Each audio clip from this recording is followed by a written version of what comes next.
a single platform with all the tools you need to deliver software products, built by developers for developers. This is Space by JetBrains, the complete toolchain for software teams. Fast and scalable Git hosting, robust code review flows, seamless integration with JetBrains IDEs, CI/CD and package management. Be more productive than ever.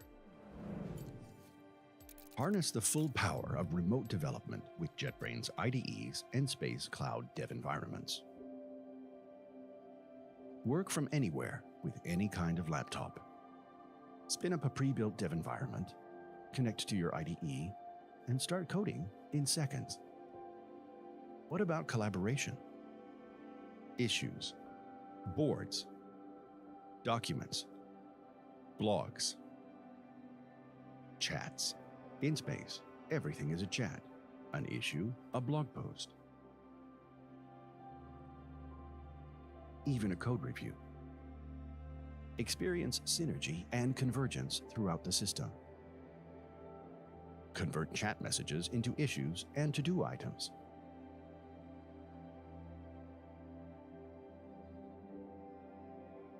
Link commits and merge requests to issues to track changes. Create automation jobs and receive notifications whenever a job fails. What else is there? We built Space as a digital home for teams. Browse your organization, view teams, locations, and member profiles. Keep track of your colleagues' availability using calendars, vacations, and absences. Everything you need to ensure open work and transparent collaboration. Did we miss anything?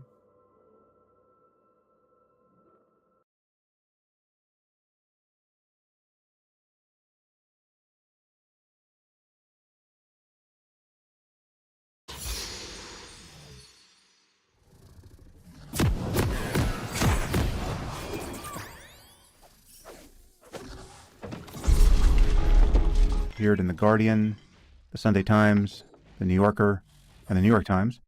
He's the author of many books, most recently The Status Game, on social position and how we use it.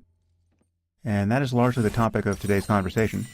We talk about the role that status plays in human life and culture. We discuss the taboo around caring about status, egalitarianism, the perpetual insecurity of status, how we play multiple status games simultaneously, identity, social connection, dominance, virtue, success, status urge as an evolved mechanism, gossip, status and health, the consequence of humiliation, the role of social media, status and politics, conspiracy thinking, moral panics, status and philanthropy, and other topics. Status is one of those things that once you begin thinking about it, you see it everywhere, and realize that it was doing its mad work all the while without you thinking much about it. Anyway, it's a fascinating and all too consequential subject. And now I bring you Will Storr.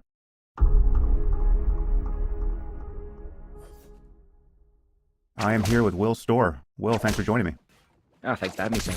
So I loved your book. The book is The Status Game, on social position and how we use it. And I want us to just dive deep into that topic.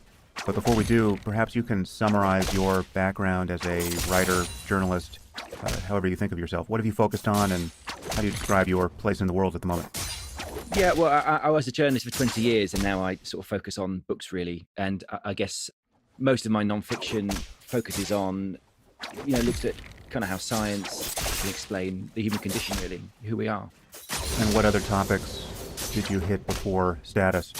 Oh, so my first book was written in my 20s. It was about the supernatural. It was like a, slightly light-hearted adventure with, ghost hunters and people like this. Mm-hmm. It was really about, why people believe in, crazy things. You didn't find any ghosts?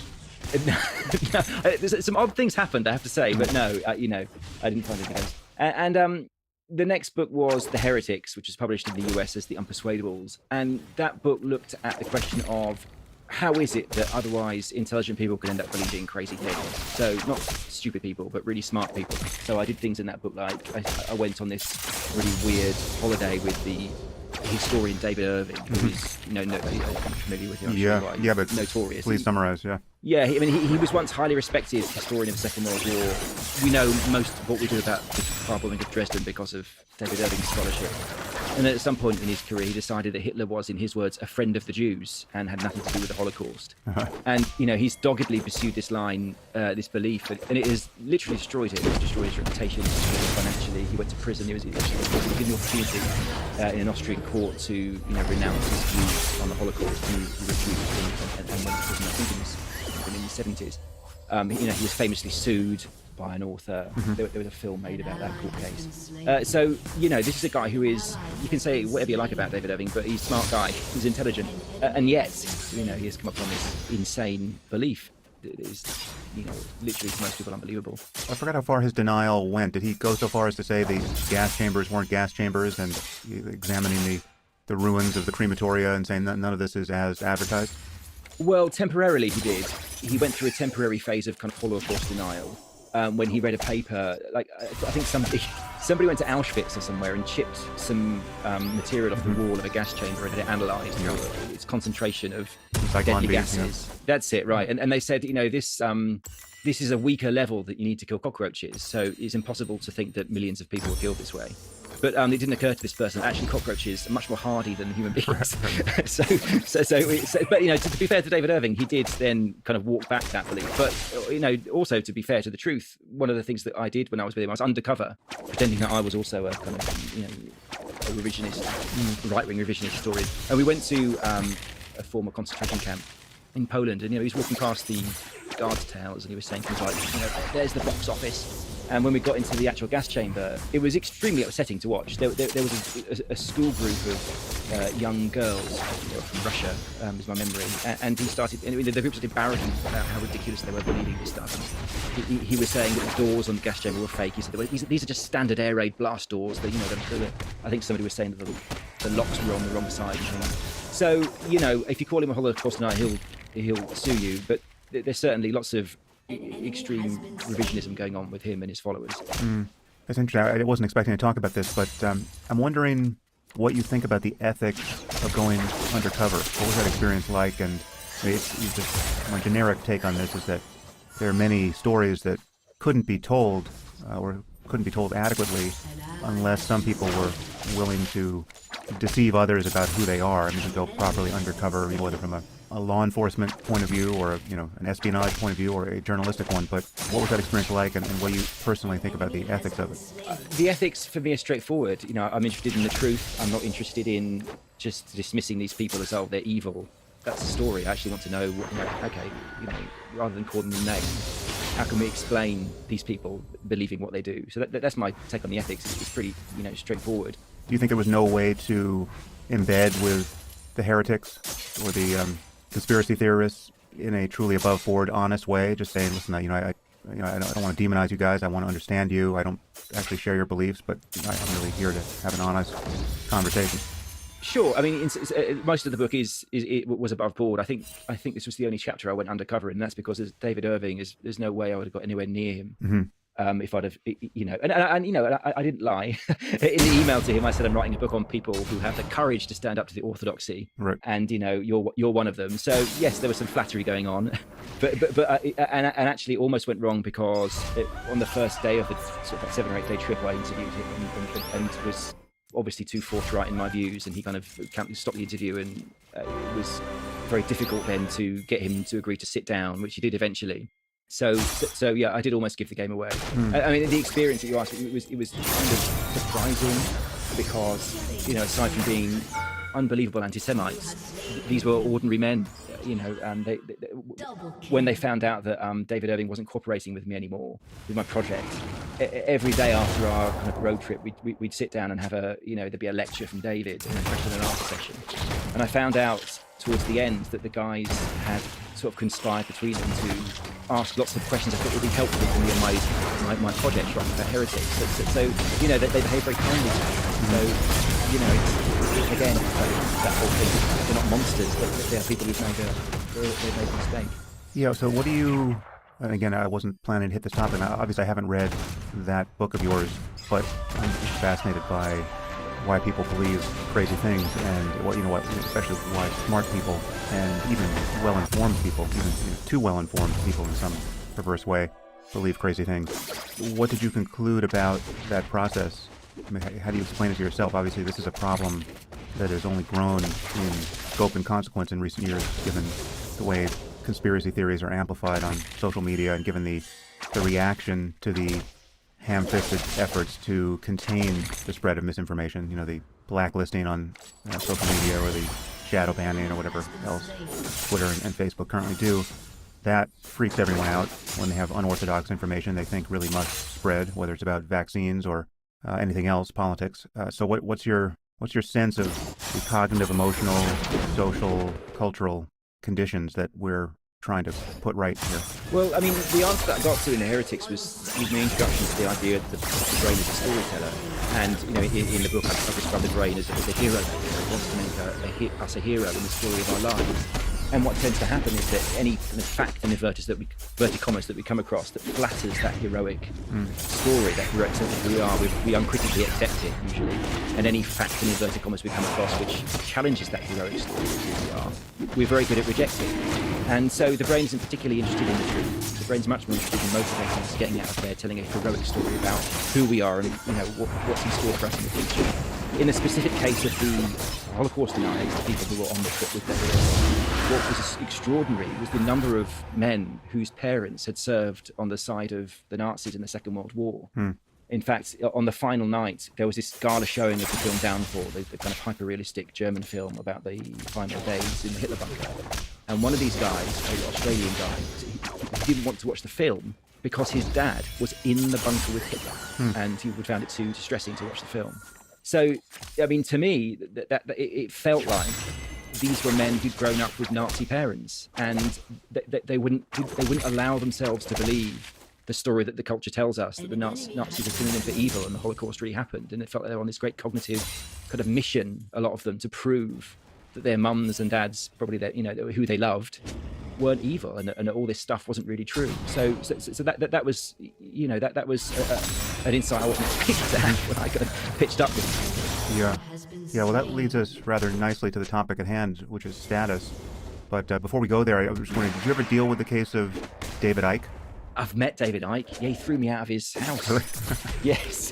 What is going on there? Who is David Icke for people? I think he's probably more famous across the pond than he is here. What's his story? David Icke's an extraordinary individual. So he was a footballer, and then he was a famous BBC sports presenter.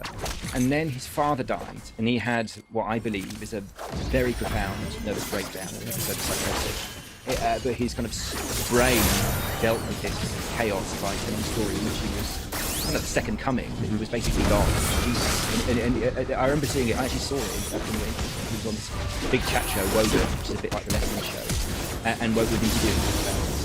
The audience was acutely uncomfortable to watch because the audience were laughing and smoking at the things he was saying. So David Icke has always been seen as this kind of absolute lunatic, I mean, and if you read his memoirs, I'm sure he had an episode of psychosis. But extraordinarily, he's kind of reborn now as this conspiracy theorist who manages to sell out, hundreds of theatres and sells huge amounts of books. And he seemed to really rise after 9/11, and his kind of mad genius is to take all the individual conspiracy theories like Illuminati and so on, and connect them all into one grand conspiracy theory.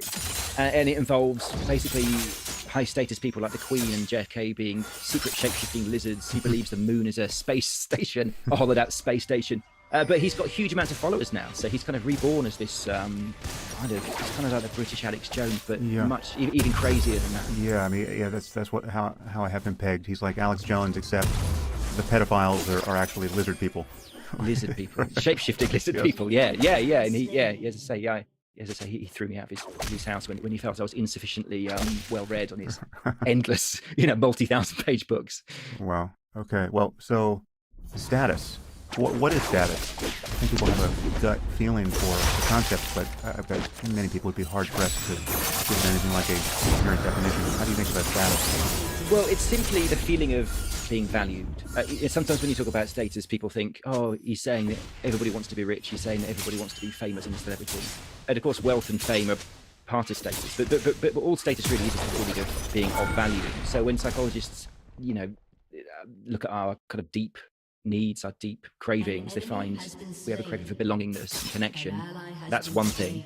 We want to be loved, and we want to join groups. We're tribal, obviously. But once we're in those groups, there's a kind of urge to move up, to feel not just loved but valued, and that's what status is. I can hear there's going to be a subliminal tug of war between my saying status and your saying status, but I think we should both stick to our respective countries here. I think so. So, yeah, and yet desire for status is taboo. It isn't taboo to say that you would want to be valued by the people in your life or by your community, and you want to have a positive, you want to be seen to be making positive contributions to society, etc. But there's something tawdry or perceived to be tawdry about people's concern about status and, its hallmarks. I mean, certainly when you're talking in terms of wealth and fame, even virtue signaling now is part of this picture where, any self-consciousness with respect to how one is being perceived by others is viewed as, venal or in some other way something you should be able to rise above. How do you think about the taboo aspect of seeking status? I think it's because we're all so chippy about our own status that we just don't like it at all if anybody was to admit that they were interested in it, and we don't like it, and I think it's a taboo against ourselves admitting it. I think it's connected to the fact that people don't like self-aggrandizing people. They don't like people who present as if they deserve high status. When anthropologists look at pre-modern groups, hunter-gatherer groups, they're often described as egalitarian. But as people like the psychologist Professor Paul Bloom has pointed out, they're only egalitarian because the people in those groups care so very much about status. They're constantly jostling, and there are constant checks and balances. So if somebody, goes in there and claims to be a great hunter and comes in all proud of their catch, then there will be an effort by the group to pull that person down and to get them to act in humility. In a book I write about a pre-modern group in the north of Canada who have a tradition of singing, of circling to hubristic and singing a song of derision in their faces. Yeah. So I think the taboo against kind of admitting, even to ourselves, that we're interested in status is connected to all of that stuff. Yeah, although one of the master hacks of that system is you can rise in status by not taking yourself too seriously. You only become a successful object of derision if you can't laugh at yourself. And there's different careers that are more amenable to this than others. But how do you view the insecurity of status? I mean, really, this is a point you make in your book at some point. Status is perpetually insecure, really, no matter who you are. I mean, you're always liable to slip on the ice and fall in front of the crowd. And it's kind of funnier the higher status you were. If you're an aristocrat in a top hat and an overcoat and you fall on the ice, that's just hilarious. And so how do you view the perpetual insecurity of status and people's efforts to shore it up? Well, yeah, so I think that's why people get so chippy about status. One of the reasons is because you can't own status. It's not a material object. Money is a symbol of status that you might use to measure your status, or you might not, depending on what you like. But it isn't money. You never own your status. You can't take it to bed and lock it in a box. So it's always up for grabs. It's always in question. Elon Musk can be reduced in status in conversation with somebody that he admires and respects, and they treat him disparagingly. Michelle Obama, somebody as high status as her, or Beyonce, equally high, feel very low status if they were treated with disrespect. So, we're constantly measuring our status. In a book I write about, neuroscientists talk about how we have this thing in the brain called the status detection system. It's constantly measuring everything. As a way of gauging our status. And so it measures things like the amount of eye contact with numerical precision. In one study, they looked at people who served measures of orange juice, and they found that if you serve lots of measures of orange juice to people, but one person gets slightly less orange juice than everybody else, they're going to get preoccupied with it and get upset about it.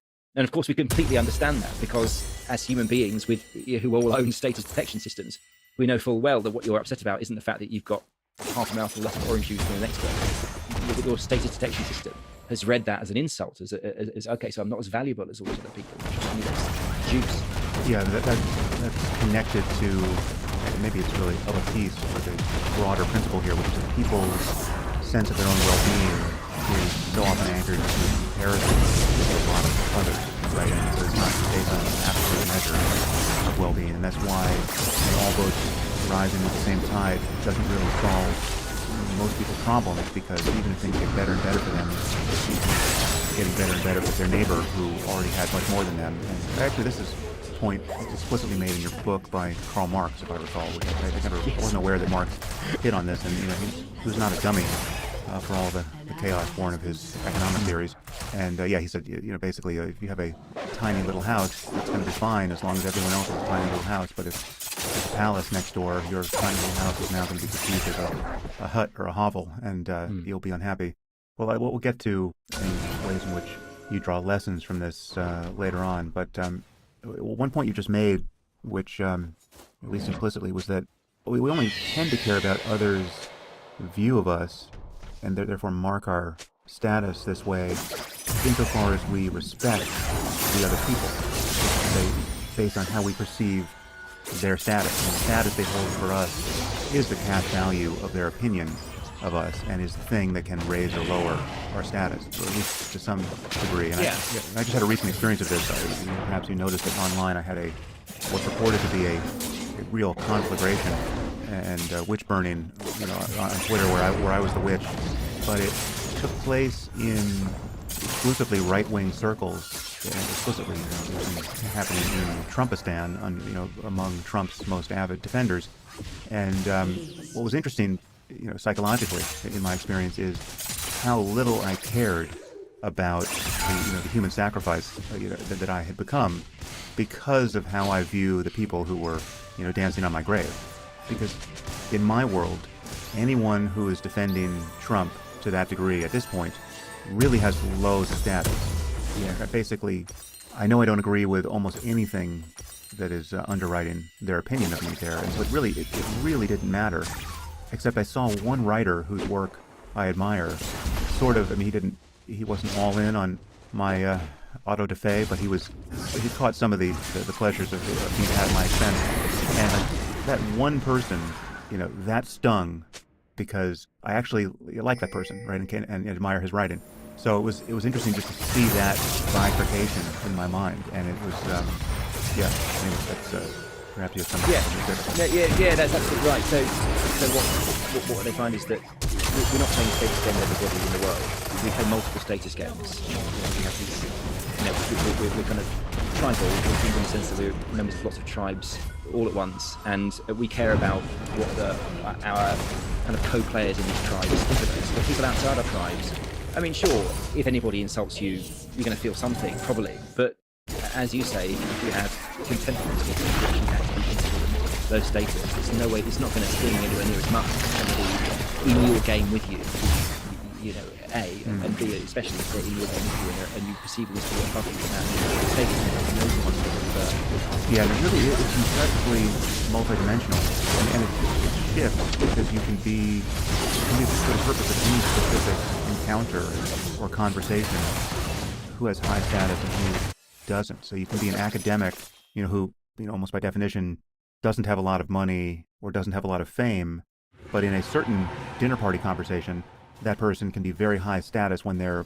opining on their topic, and the billionaire at the table will feel lower status intellectually when dealing on that topic. But then things flip when you're talking about money or fame, and it goes round and round depending on what the matter at hand actually is. Yeah, and it's how you're measuring status. We're so amazing at playing these status games. We can use anything as to measure status. It's certainly not all about money. My wife and I have been to, places like Saint-Tropez in France, places where we could, we're surrounded. We're in the bottom 1% as well in Saint-Tropez. But even we managed to look down our noses and they're so gauche. Look at that. It's not about money.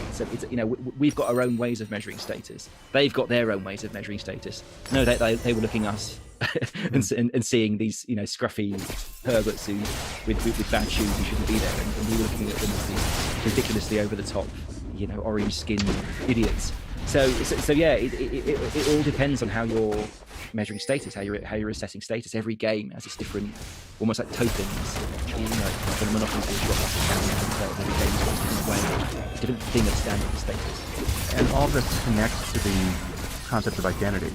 How do you think about identity in light of the never-ending possibility of finding new status games and having one supersede the next? How do you think of personhood and perhaps a healthy sense of personhood in light of that landscape? Well, I mean, it's huge. I mean, I think, to a great extent, we become the games that we play. When I say I'm a writer, I'm not talking about what I do for a job. That's a massive part of my identity, because that's 95% of the source of the status in my life, which is an unhealthy, amount, really. So, we join groups. The groups have rules of behaviour, and we follow the rules. And the better we follow the rules, the higher we climb in status. We begin to dress like those kinds of people, talk like those kinds of people, read the kind of books and consume art in the way that those kinds of people read books and consume art. Identity is fluid and multiple. We can be one person when we're engaged in one status pursuit, maybe at work, and then at the weekend when we're with our cycling friends, we can be another kind of version of us playing another status game. So you can't separate the status game from identity.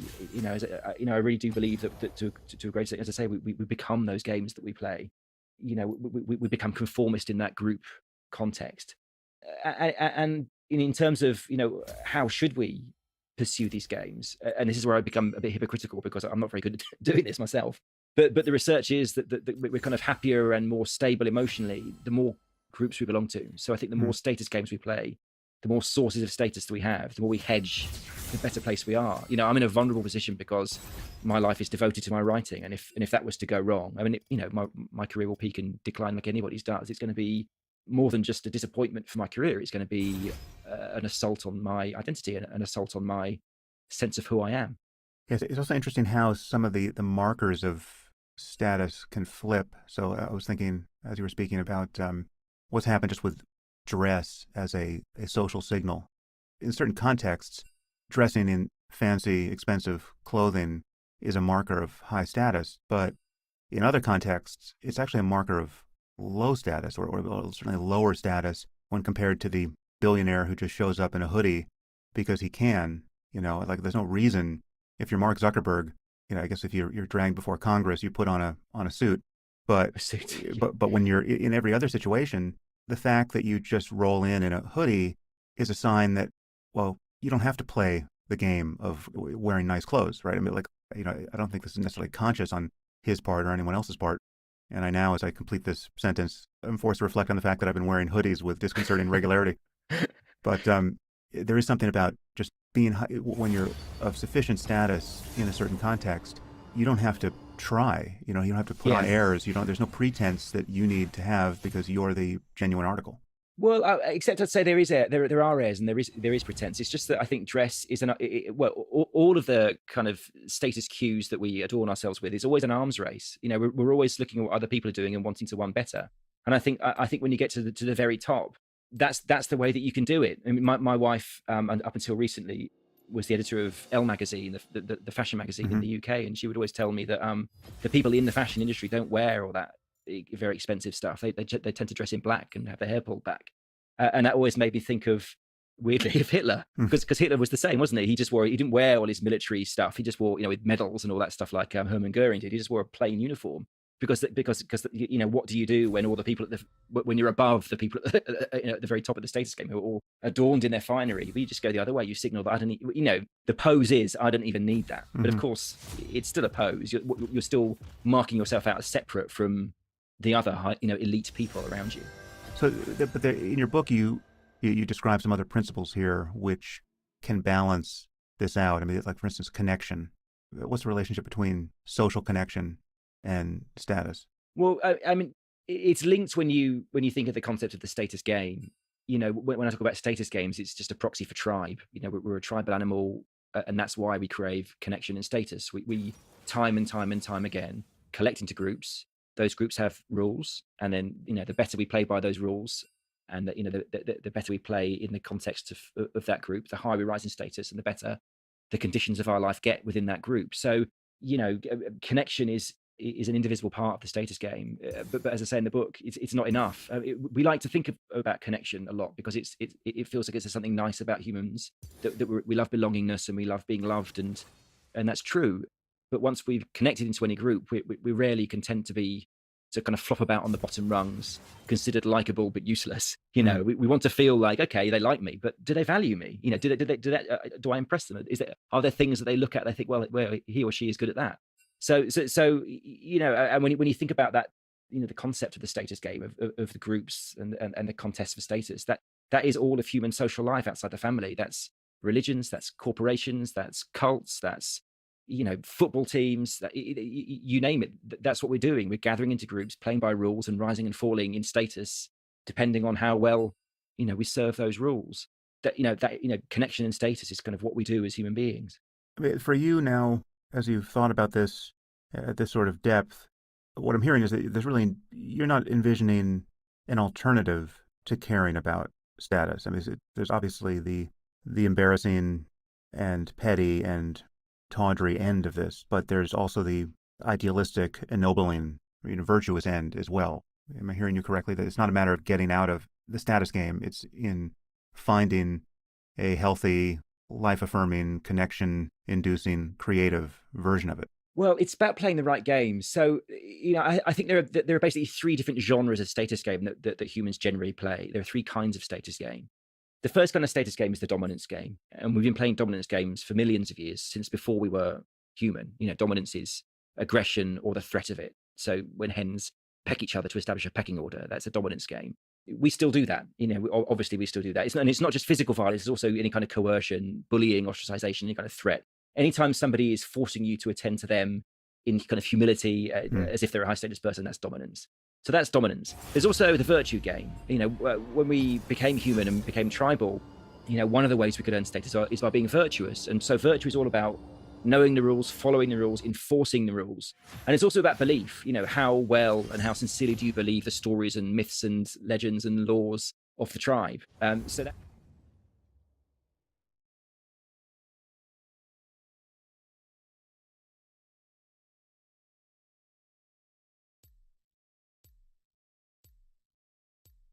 I just saw on Twitter that the Clever Programmer is getting sued, and the first thing that I thought was, I'm not surprised, motherfuckers. Shout out to Tech Rally for sharing this article. Apparently this lawsuit has to do with the Clever Programmer's online bootcamp that he offers. And it seems like there's quite a few people that are involved in this lawsuit currently. This news article is coming out of Atlanta. It says that a new lawsuit alleges that an online programming bootcamp charges students hefty fees and makes big promises but does not provide the students what they paid for. Ads claim you can get a job as a computer programmer at companies like Apple and Google with only a few months of training, but now a new lawsuit claims students who signed up paid thousands of dollars for empty promises. Channel 2 consumer investigator Justin Gray talked to a student and an attorney. The classes cost anywhere from $10,000 to $20,000. This new lawsuit alleges that Clever Programmer promises you can get a job at any of the big tech companies here in Midtown. You can see the Google Tower there. But instead, the lawsuit alleges people are ending up with just big debts. See, that's the big problem with a lot of these boot camps, and now YouTubers are trying to claim the same thing. They try to tell you that you can get these crazy high-paying jobs at some of the biggest companies in the world with just a short amount of time of learning. And the truth is that that's just false. It's extremely hard to get a job at a fan company, especially if you've only spent a few months learning how to code. And so many of these boot camps and so many YouTubers now who are creating their own coding boot camps like the Clever Programmer are making these big claims, and it's very predatory because they prey on people who just don't know. Put together an incredible training for you that'll help you become a six-figure developer. Just a few months of online training to become a high-paid computer programmer. That's the pitch that Clever Programmer makes, and it's entertaining and eye-catching YouTube videos and social media ads. How much do you guys think a programmer makes? $1 million. I can't even explain how hype we all were at the beginning. We were so excited. The sales pitch convinced Adrienne Harris to sign up. She wanted to switch careers, but she now owes Clever Programmer more than $20,000. It's crazy to me that they're charging this much money for an online boot camp that honestly has no credibility except for some YouTuber who put his name behind it. I'm not the first person that's going to say this, but Clever Programmer already has a bad track record and is known to be one of the sleazier YouTubers out there. A while back, Nick White made a video about him, and he just seems like a slimy individual. I've also heard that he's stolen code from other YouTubers and then used it on his own videos, and he was even called out for it. I'm not going to name the particular YouTuber that it was, but let's just say it's one of the bigger web development YouTube tutorial channels, and I heard this firsthand from him. I'm not surprised. I'm not surprised at all. One more time. I'm not surprised, motherfuckers. Also, if we're on the topic about stealing code, Real Tough Candy made a video recently that was talking about someone that was fired by Clever Programmer because he was allegedly stealing code but had proof that all the code was written by him. I got laid off from Clever Programmer in the most unprofessional way, no prior notice, just got kicked out from the GitHub repo, Slack, Vercel, ClickUp, everything, and I was accused of stealing code, which I wrote myself. It just seems that the Clever Programmer wanted to fire him and didn't really have a good reason, so then he just claimed that he was stealing code. Talk about the pot calling the kettle black as someone who actually stole code from another YouTuber and posted it as his own. Like, this is the kind of dude this guy is. And it's sad because he's just taking advantage of people who are trying to do better with their lives, just like many of these other boot camps. The thing is, at least these other boot camps do offer a solid curriculum. And as we watch this further, you'll see that one of the problems that the students said was that many times people weren't showing up for class, and the teachers that were teaching the class didn't even know what they were teaching. Because you said you were going to teach us, and we have class and no one's here, or we have class and the guy doesn't know what to teach us. This new lawsuit filed by more than a dozen Clever Programmer students nationwide claims Clever Programmer does not live up to its big promises.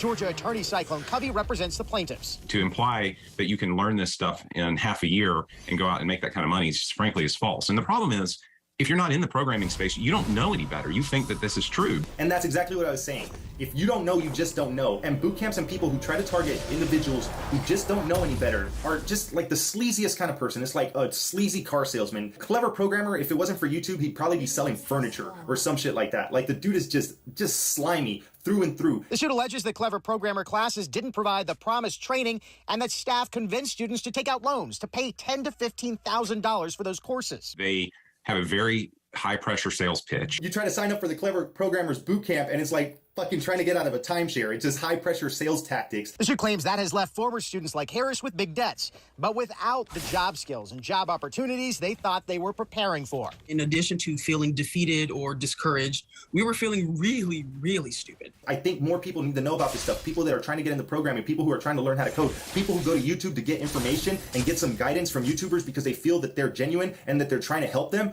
then get swindled and get taken advantage of by some YouTuber who's just trying to make a buck off of his shitty boot camp. It's like, how did I let myself fall into this? How did I get caught up into this? I did reach out to the attorney representing Clever Programmer. He told me he has not even seen this lawsuit. It is so new. Now, there are a lot of companies out there with similar classes. The big take home here is that any program offering this kind of training in only a few months, you have to be skeptical about because these are skills that take years to develop. That reporter nailed it on the head right there. This isn't something that you learn quickly. This isn't something that you learn easily. Getting into FANG is one of the hardest things to do as a programmer. Even if you graduate with a great GPA and you know all your data structures and algorithms and let's say you even have experience, it's still super hard to get into one of these big, really high-paying tech jobs. Yes, there are other development jobs out there that pay well and they pay six figures. Many of these boot camps try to sell you on that FANG job because everybody wants to work at FANG because they hear that you can make $200,000-$300,000 a year and it's just the dream job. So these predators like Clever Programmer and other boot camps out there that do this kind of thing know that there's people out there who have a desire to improve their lives and make more money, and they take advantage of them. And then they make them sign up and pay a shit ton of money for a course and a program that's not going to do what they were told it was going to do. And I'm very happy to see that they're starting to face consequences like this. Lambda, now known as the Bloom Institute of Technology, also went through a bunch of lawsuits. I had interviews on my channel about them, and I talked about a lot of that stuff. And I felt that I wanted to talk about this stuff because it's something that affects the YouTube community. It's something that affects genuine content creators who are actually providing good quality content and are actually trying to help people, because then it makes a lot of us look like shady car salesmen, just like a Clever Programmer. And I'm not sure if this video is going to get taken down. I'm not sure if he's going to come after me, but right now I think he's got bigger fish to fry and he's got a lot more stuff to worry about. And I just wanted to make this video to just highlight that, because there's been a lot of sleazy programmers in the YouTube space, like the Tech Lead, like the Clever Programmer, and there's a few more out there that I don't really personally trust, and I wouldn't give them any money if it came to learning how to code. But there's there's also a ton of people out there who provide good quality content, who try to provide people with value and are genuinely interested in helping people succeed. So when these guys out here try to take advantage of people, they need to be called out, they need to be put on the spot, and they need to be held accountable. And I really hope that this goes the distance, and I hope that it totally exposes people who are trying to just make a buck and swindle people who are just trying to get ahead in life. That's pretty much all I had to say. I wanted to make this video quick because I just want to shed some light on this. Again, thank you Tech Rally for sharing this on Twitter. Thank you everyone.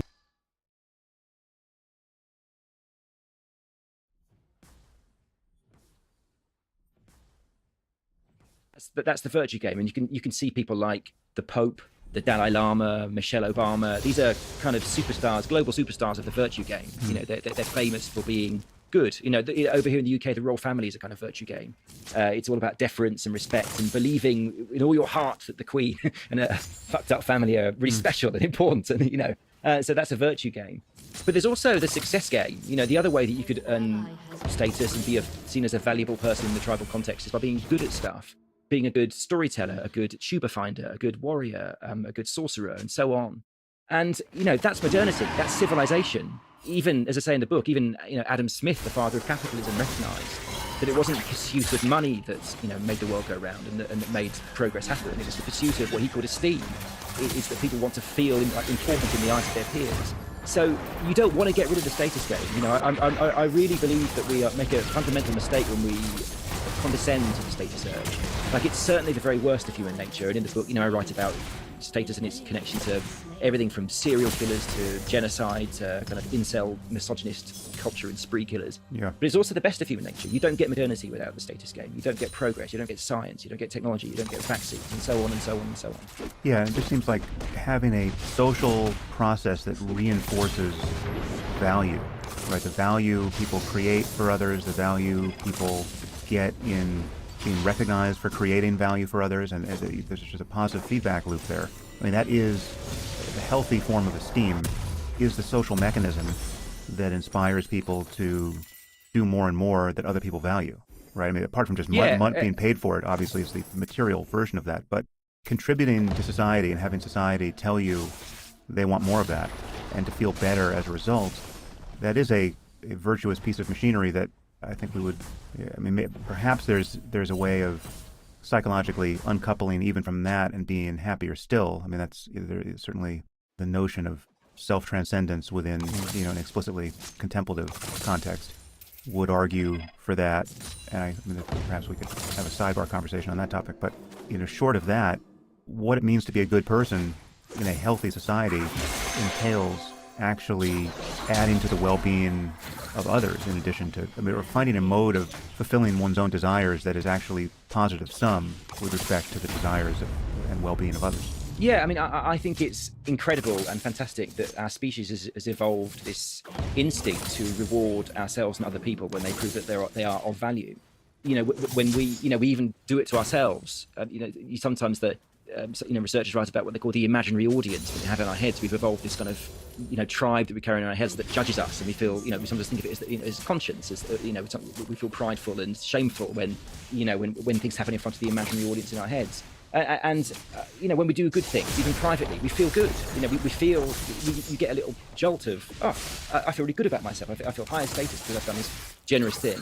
And when other people find out about the nice, selfless thing, they automatically, usually, go, wow, that's really nice. You know, they award us with that status. And it's the same with the success game. You know, when the book was being published in the UK last year, was all through the COVID thing, and the inventors of the AstraZeneca vaccine over here were made kind of celebrities of and put on the front of, you know, the Times magazine and so on. And it struck me that it's brilliant we did this. You know, I'm not arguing that the inventors of the COVID vaccine were motivated by a desire for fame at all, but I am sure that they were motivated by a desire to impress their peers and to be thought of as excellent scientists by their peers. But I think it's marvellous that we as a species automatically want to put them on our magazines and celebrate them and applaud them. You know, that is, to me, is the best of human nature. That's us at our best. And it's interesting when you think about that thought experiment about, okay, so, you know, as well as being responsible for a lot of our proudest moments, maybe, you know, all of our proudest moments perhaps, the status instinct is also responsible for a lot of our most miserable, awful, humiliating, humbling, distressing moments. So it's not surprising then that people would want to practice meditation, say, to kind of rid themselves completely of the kind of status urge. And I feel that actually sort of lessening that status urge is probably possible. I don't believe it's possible to completely get rid of it. It's been part of our evolution for millions of years. But it's an interesting thought experiment to think, okay, so what if that dream came true, and what if it was possible to meditate your way completely out of the status game? And what if everybody in the world did that? Well, then progress would stop. Civilization would end. It would be an absolute disaster for our species. So it's an interesting area that it just occurred to me the other day thinking about that kind of thought experiment. Yeah, I think in my experience, it's certainly possible to transcend for periods of time. It is deeply connected to the feeling of self, right? If you can have the experience of being conscious, shorn of a feeling of self, which you can certainly have, then one would ask, where can one's status concerns or even perception of status land? And there are various spiritual exercises that people have traditionally engaged to do this. And you can, in traditional cultures in India, people will just give up everything. They become sadhus, and they wander like they're basically homeless people, but they're spiritual homeless people.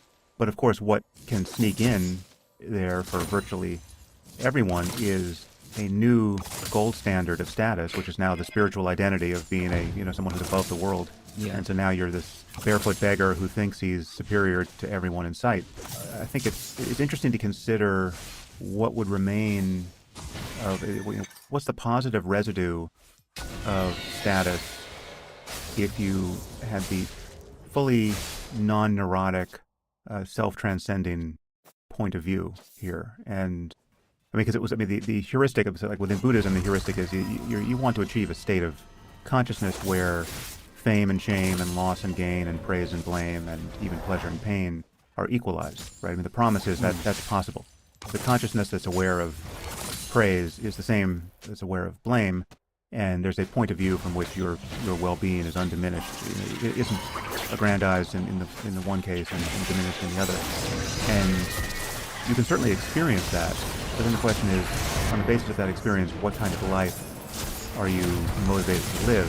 And I would agree with you that if everyone just unplugged all at once and saw no upside in doing anything special, well then, everything stops, and we're all just homeless people who have lost happy homeless people. We could be blissful homeless people, but we've lost the motivation to even repair our machines as they break down, and so we don't want that in the end. But it is interesting to consider what would be if you could just grab a hold of all the cognitive and emotional and social and cultural dials here and tune them to the optimal positions. Who would you want to be, right? If if we could really understand ourselves and change ourselves, who do we want to be here? And I mean, even take something like gossip, which is traditionally, certainly in a spiritual, contemplative context, gossip is generally thought of as a bad practice, right? This is not bringing out the best in you or anyone else, and it's worth avoiding. And yet, there's certainly an evolutionary story to tell about the role of gossip and the importance of reputation management, and just concern about reputation is a kind of guardrail for people's misbehavior. In a condition of total shamelessness where you really don't care what is being said about you by anyone, is sort of a recipe for going berserk. Maybe let's focus on gossip and social shaming and reputation management. How do you think about those? Well, gossip, a bit like status, has a bad reputation, but it's essential to human civilization. And one of the dominant theories at the moment is that language evolved in the first place to stop gossip. It's universal. We all do it. Gossip is how we learn to live in the world. From as soon as children can speak, they're kind of swapping kind of proto-gossipy stories, telling tales of their brothers and sisters, morally inflected tales. It's how we learn to live. It's how we learn to behave. It moderates our behaviour. You can see religion as basically a form of gossip network that evolved to manage super large societies, where God was this disembodied supernatural being that could see everybody's private business and knew everybody's gossip and would judge you accordingly. You can see the modern media as a huge gossip network. Social media is a form of gossip network. So again, it's this fundamental part of human existence, gossip, that is in. I always feel reluctant to class something good or bad, because it's kind of that's storytelling. I mean, gossip is neither good or bad. Gossip is like all these complex subjects, it's a trade-off. It has good effects and it has bad effects. And we're all very familiar with its bad effects. But when a corrupt politician is being, gossiped about in the newspaper and ends up getting his or her comeuppance, then we applaud the power of gossip. So, we need gossip to function in a successful society, just like we need the status urge to function in a successful society. And I just think it's, classing status or gossip as good or bad is, to me, that just feels like storytelling. It's not a good lens through which to look at this. What do we know about status and health? So there was this amazing set of studies called the Whitehall studies that a guy called Dr. Michael Marmot did over here in the UK, where Whitehall is basically the bureaucracy of government. So it's a huge network of organisations, immensely hierarchical. And so he found this remarkable fact that basically the lower you went down the hierarchy of Whitehall, the worse people's health outcomes became, and the greater their kind of mortality risk became. So the immediate thought is, oh, well, that's because rich people are so privileged and they've got personal trainers and macrobiotic diets and all this stuff. But it wasn't that, because even one step down from the very top, somebody still extremely wealthy, extremely privileged, would have slightly worse health outcomes than the person on top of them. So he calls this the status syndrome. It's been found in men and women. It's been found in countries that aren't the UK. It's even been found in monkeys in laboratories. They've got these monkeys and they've fed them really bad diets, like lots of junk food, delicious diets, until they got very bad atherosclerotic plaque. And they found, again, that the monkey, even though it had identical diets, the monkey at the top of the hierarchy would be less likely to fall ill as a result of their bad diet than the monkey one below them. And then importantly, they could aspire to change the hierarchy of the troop, and the health outcomes changed in lockstep. So this is one of the remarkable things to me, and one of the things that made me really sort of believe, status is a really big deal. That it isn't just our psychological health that our sense of status is dependent on, but it also affects our physical health. Yeah, there's a story about cortisol here, where you're based on the work of Robert Sapolsky in Baboons. He discovered that as the changing fates of baboons evolved with respect to status, the alpha male and all the rest, the levels of cortisol circulating in them changed drastically, and high cortisol is bad for everything, atherosclerosis as well. And also you talk in your book, you did this in the chapter certainly on incels, I forget where else, but the psychological consequences of humiliation. Yeah, that's right. So, when I was thinking about, is this a book, and is it really true that status is so important? The kind of test that I gave myself was, okay, so if you're going to argue it's really important, what happens when it's taken away? It must be pretty bad. And I found this extraordinary paper called Humiliation and Its Consequences.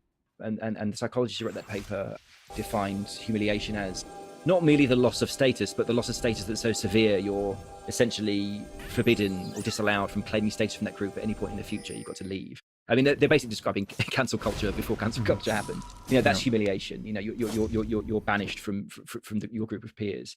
And they found just an enormous category of terrible human behavior that humiliation is deeply implicated in. And I kind of describe that, and I also expand it in the chapter. I talk about everything from serial murder to honor killings to terrorism to spying, and even up to genocide. Humiliation is deeply implicated in all of these phenomena.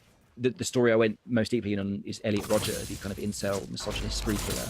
Yeah. And I kind of describe this kind of perfect storm of destruction, which is somebody that is male, grandiose and humiliated, often becomes an extremely dangerous person. Male because males often are much more likely to play status games with violence, dominance games with violence. And it's not just about, we all feel humiliated at times, but very few of us go on to commit terrible acts. But it seems to be the people who are grandiose to start off with and narcissistic to start off with, though when those people are repeatedly humiliated, and they often become extremely dangerous. Some just become president of the United States. Yeah. There is that great, I don't know if you are aware, it must be, you probably are aware of it, but the moment at the White House Correspondents' Dinner where Obama humiliated Trump, that's often credited as the moment where his campaign for the presidency started. Did you ever see the footage of that event? No, I didn't see that. Oh, I forget where this is presented. I think it's in some documentary on Trump.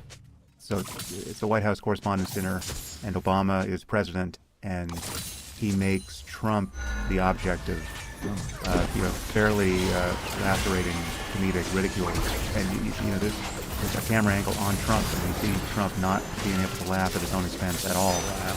And it's it is just absolutely Shakespearean that he was able to move from that point to becoming president and, showing the Obamas the door quite literally after he was inaugurated. Incredible. I wish I'd known about that. It's incredible footage. Yeah. One of the things that always struck me about Trump that I thought was, it always made me think he's not going to be that dangerous, because Trump plays a success game. All he cares about, and it's kind of a small success game, all he cares about is, how much money he has, if he's going to be at the top of this rich list or that rich list, if he's going to win this election or lose this election. Whereas leaders like George W. Bush and, Tony Blair, they were playing virtue games, and it's the world leaders who play virtue games and decide that they want to redraw the world in ways that they see as kind of superior. Those are the ones that cause millions of deaths. Not the Trumps of this world, but all he plays these silly, kind of small-minded success games. So I always felt that he was going to be less dangerous than the leaders, some of the leaders that went before him, because he just doesn't really care about virtue or changing the world in his life. Well, forget Bush and Blair, Lenin and Hitler have done before him. Yeah, I think there's something confusing about calling it a virtue game in that context, but I agree with you with respect to the smallness of Trump's yardstick, and that does contain the likely damage that he's capable of. And I said as much in a recent podcast responding to all of the backlash to the previous comments. So you brought up cancel culture, which does open the door to more on this topic, and just really the signs of our times now with conspiracy theories and social activism. You have an analysis of how they are energized by status concerns, so we should talk about that. But then I just want to talk about the way in which this plays out in the culture wars and, on all fronts, but explicitly politically with what you call the new right and the new left. So maybe let's talk about the way in which conspiracy thinking and social activism interact here, and then we can talk about the politics of it all and the new phenomenon of what we call cancel culture. Yeah, okay, so I guess it's sort of beginning with social media. I mean, in the book, I call social media a slot machine for status. I think it's quite well known by people who have a kind of backstage interest in social media, the kind of theory, the psychological theory that social media works off, which is that its rewards are inconsistent, just like a fruit machine. So you never know quite what you're going to get when you post to social media. Sometimes you get lots of likes, sometimes you get none, sometimes you get stuff thrown at you. So it's the inconsistent rewards that keep us going back again and again and again and again to it. But what I felt was missing from that theory was, okay, so it's a slot machine, but what are you gambling with? And I feel like the answer for me clearly is status. When we talk about those dominance games, virtue games, and success games, that's social media. That's what you see on social media. It's people pushing each other around playing dominance games, people playing virtue games. And, I think the important thing to understand about virtue games is you indicated it's a bit confusing to think about virtue in the sense of Hitler and communism, but virtue is always local to the group. Every group has its own idea of what's virtuous. To Hitler, eradicating the Jews was virtuous. To Lenin, eradicating the bourgeoisie was virtuous.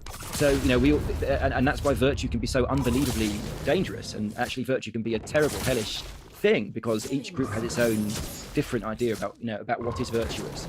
And so you see these virtue games being played out online, and of course you see success games, people showing off about their holiday and their lovely breakfast and their flat stomach. That's how I believe that social media has become enormously impactful and successful, and it's global.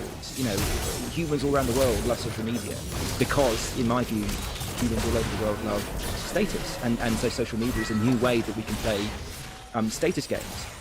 So so human life unfolds online these days, and that includes conspiracy theories. That includes what I call these virtue dominance games, which the cancel culture mobs play. So there's this blend of virtue and dominance, which is kind of I will force you to respect and adhere to my own group's rules of what is virtuous and what isn't. I will force you to attend to my group in status.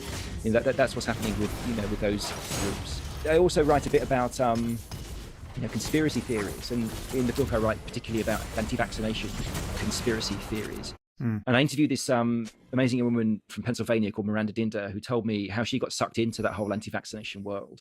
She was 18 and pregnant. All her friends were at college, so she had no one to talk to. She felt isolated. She saw a documentary about home births, and she wanted to find a midwife who would give her a home birth. So she found one. She came on. She was perfectly normal and nice.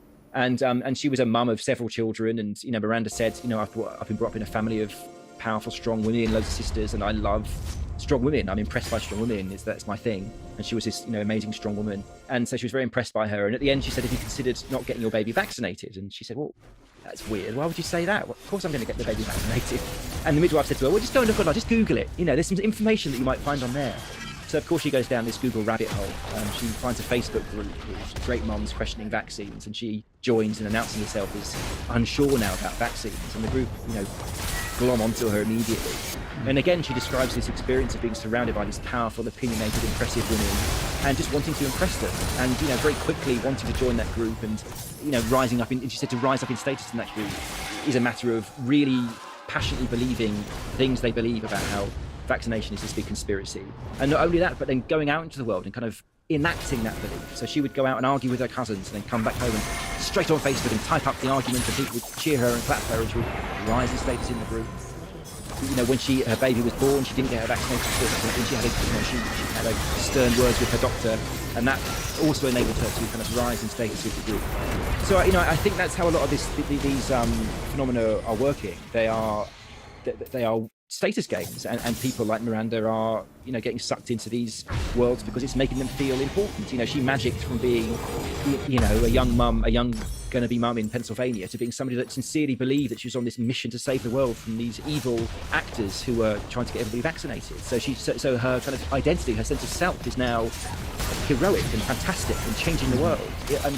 And I think that's how a lot of these phenomena manifest. I write also in detail about the satanic panic and describe, that kind of, we think of those phenomena as moral panics, but to me they're status gold rush movements. Everybody involved in the satanic panic was earning enormous amounts of status from their involvement, not only in things like money and fame and being on Oprah and Gerardo Rivera and all that stuff, but also, again, like Miranda, they've gone from being ordinary therapists, family therapists and counsellors and local police officers to people that literally believed that they're out there in the world pursuing an evil conspiracy of child-abusing Satanists who are disguised as, lawyers and doctors and architects and respectable people. So, I think when you see this stuff through the lens of status, a lot of it begins to make a lot more sense. Yeah, it does. It does, because it's a way of usurping the current status hierarchy, literally the status quo of status, by pretending to have secret knowledge, right? And so like the contrarian view, if you're always going to take the contrarian view, you're undermining what is thought to be the high status opinion by just making an end run around it, saying that none of the usual sources of credible information can be trusted. I have unique insight into how they've all failed, and I'm essentially a fighting dragons much larger than I am. So I'm given immense energy in this quest, right? And it is intrinsically virtuous because you're coming to the rescue of all the people who don't even know, or are so duped they don't even know they need to be rescued. There's a kind of grandiosity to it, but what's amazing about it is that it is so quickly achieved, right? And it's not like you don't even need to succeed at anything in order to get this thing off the ground, right? You just have to have a sufficiently large community, and it can be a very small community reinforcing this view of the world. Absolutely, and the thing I'd like to emphasize is that, and this is something I've been writing about through my whole career, is that I think it's common for people to look at people like Miranda Dinder or David Irving or Satanic people and think, oh, well, they're pretending to believe these things for cynical reasons. And I think that underestimates the brain's capacity to believe what it has to believe in order to earn connection and status. I've been hanging out with people who have crazy beliefs for most of my career, and I can tell you that nine times out of 10 at least, they sincerely believe those things. David Irving, he's not doing it for attention. He had attention already. He had status. He's got less status now than he had before. But he sincerely believes what he believes about Hitler being a friend of the Jews, such that he went to prison for his beliefs. Miranda Dinder, when she went through her period of vaccine denial, sincerely believed that it was a conspiracy against people. And it can be baffling. I mean, the satanic panic, the stories that were going about, children being sexually abused by nuns, thrown from boats into schools of sharks, flushed down toilets into underground abuse chambers, killed by baby tigers. It's like, you can tell it's kids making stuff up. It's obvious. But dozens of people went to prison. Law enforcement officers believe this stuff. Judges believe this stuff. Journalists believe this stuff. It's really extraordinary, the brain's capacity to believe what it has to believe if it feels our status is at stake, or if there's status on offer. So now how do you map this onto the current political landscape of what you call the new right and the new left? Well, so there's a chapter in the book that looks at this. It kind of builds on a previous book of mine called Selfie, which looked at the kind of the roots of Western individualism and the effect of the technology age and the neoliberal economy on our sense of who we are. And so this is speculative. I have to say, it's just my theory. Like, if you look at the culture wars through the lens of the status game, this is where you get. And I think I think there's something to be said for it. So the obvious stuff is what I call the new right. The Trump supporter, the Brexit voter, the white working class, blue collar individual who, since the 1960s, both in the UK and in the US, the left's kind of cone of concern has shifted from poor people, from poverty, to issues of race and gender. So George Orwell, I'm a left-wing person, and George Orwell was once, and his fellow leftists were once obsessed with poverty, with poor people. And the lefts really aren't that obsessed with poverty anymore. It's much more about race and gender. So, of course, the poor people, the working class people, the blue collar workers, they feel this, and they feel that their status has declined in the world. They feel that they feel insulted and abused and disregarded. Certainly in the UK, the Brexit vote, I think, was very much about anger at immigration. And well, one thing to add here is it's not just that poor people are being disregarded. The people who have this new fixation on race and gender are disproportionately well off and well educated, right? Exactly. So there's kind of an elitist class thing sneaking into the picture. Yeah, exactly. So the new right, the Trump voter, the Brexit voter, sees the status game as unfairly dominated by educated people, by highly educated people, whereas the new left, who are the highly educated people, see the world as unfairly dominated by straight white men. Even working class and poor straight men. So they both have this story they tell of the status game being corrupt, with kind of each other being responsible for its corruption. The new left story is probably less well known. So if you look at there was a huge social study in the UK and the US a few years ago called the More in Common report, which you might be familiar with, which looked at kind of the various kind of demographic groups in the UK and the US. So over here in the UK, it defined progressive activists, people who are kind of highly motivated by the pursuit of social justice, as being that they found that these people were the most highly educated of 7 demographic groups they found, and also the wealthiest of all the demographic groups. They were more families earning £50,000 and above than any other group. So they're the most wealthy, they're the most highly educated. They also make more contributions to social media than all of the rest of the country combined, which is quite extraordinary. So when you go on Twitter, I can well believe that. Yes, yeah. When you go on Twitter, it feels like it's the whole world, but it's not. In the UK, I always get these figures mixed up. I think in the UK it's 13% of progressive activists. In the US it's 8%, but it might be the other way around. It's a sliver. But as I say, they make more contributions to social media than all of the rest of the groups combined. They're also the wealthiest and most highly educated groups. Now, if you look at what's been going on with that sliver of the population since the global financial crisis, the story of millennials and Gen Zs is of the status game failing, beginning with the global financial crisis, which kind of seemed to reveal the kind of capitalist system as being absolutely corrupt and kind of, used against them. But also, in very, very real terms, famously, the millennials were the first generation to be earning less total income than their parents' generation. They're saddled with huge amounts of student debt. They are finding it harder than ever to get onto the property ladder. They are suffering from higher than ever levels of underemployment. So, there are so many highly educated. The university systems in the UK and the US are throwing out so many elite players. There aren't enough elite positions to fill them. And so one known predictor of societal disturbance is what they call elite overproduction, when there are too many elites for the system to feed. And I think we are seeing a period of elite overproduction. So I think that this group, in spite of their wealth, in spite of their, or because of their, education, are also feeling a decline in status. I think for us in Gen X and for the boomers, we were very good at playing success games. The story of the 80s and 90s and the early 2000s were success games, people becoming rich and successful. And I think for Gen Z and millennials, I think there's less success-based status on offer. So what you see is this move into virtue games, this move into, okay, so if I can't get success-based status, I need my status. So it becomes virtue-based status. And I think that's what's driving a lot of this very moralistic status play that we see online and out there in the real world now. Yeah. Well, it does explain a lot. It really, it is an interesting lens to throw over this. Is there anything you do differently as a result of having drilled down on this topic to this degree? I mean, is there any habit of mind you have or behavior that you consciously try to guard against or correct for? Yeah, well, I'm much better at dealing with, as I say, I don't think unless you really want to go hard into the kind of meditation, I don't think there's really a way of lessening the emotions that the status game throws up.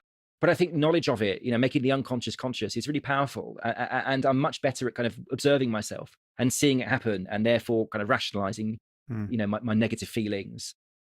There's a scene in Pulp Fiction where a boxer is being told to throw the match, and the person who's telling him to throw the match, there's a line there that's like, don't worry if you feel bad. That's just pride fucking with you. Yeah, and I always have that line in my head. That's just pride fucking with you.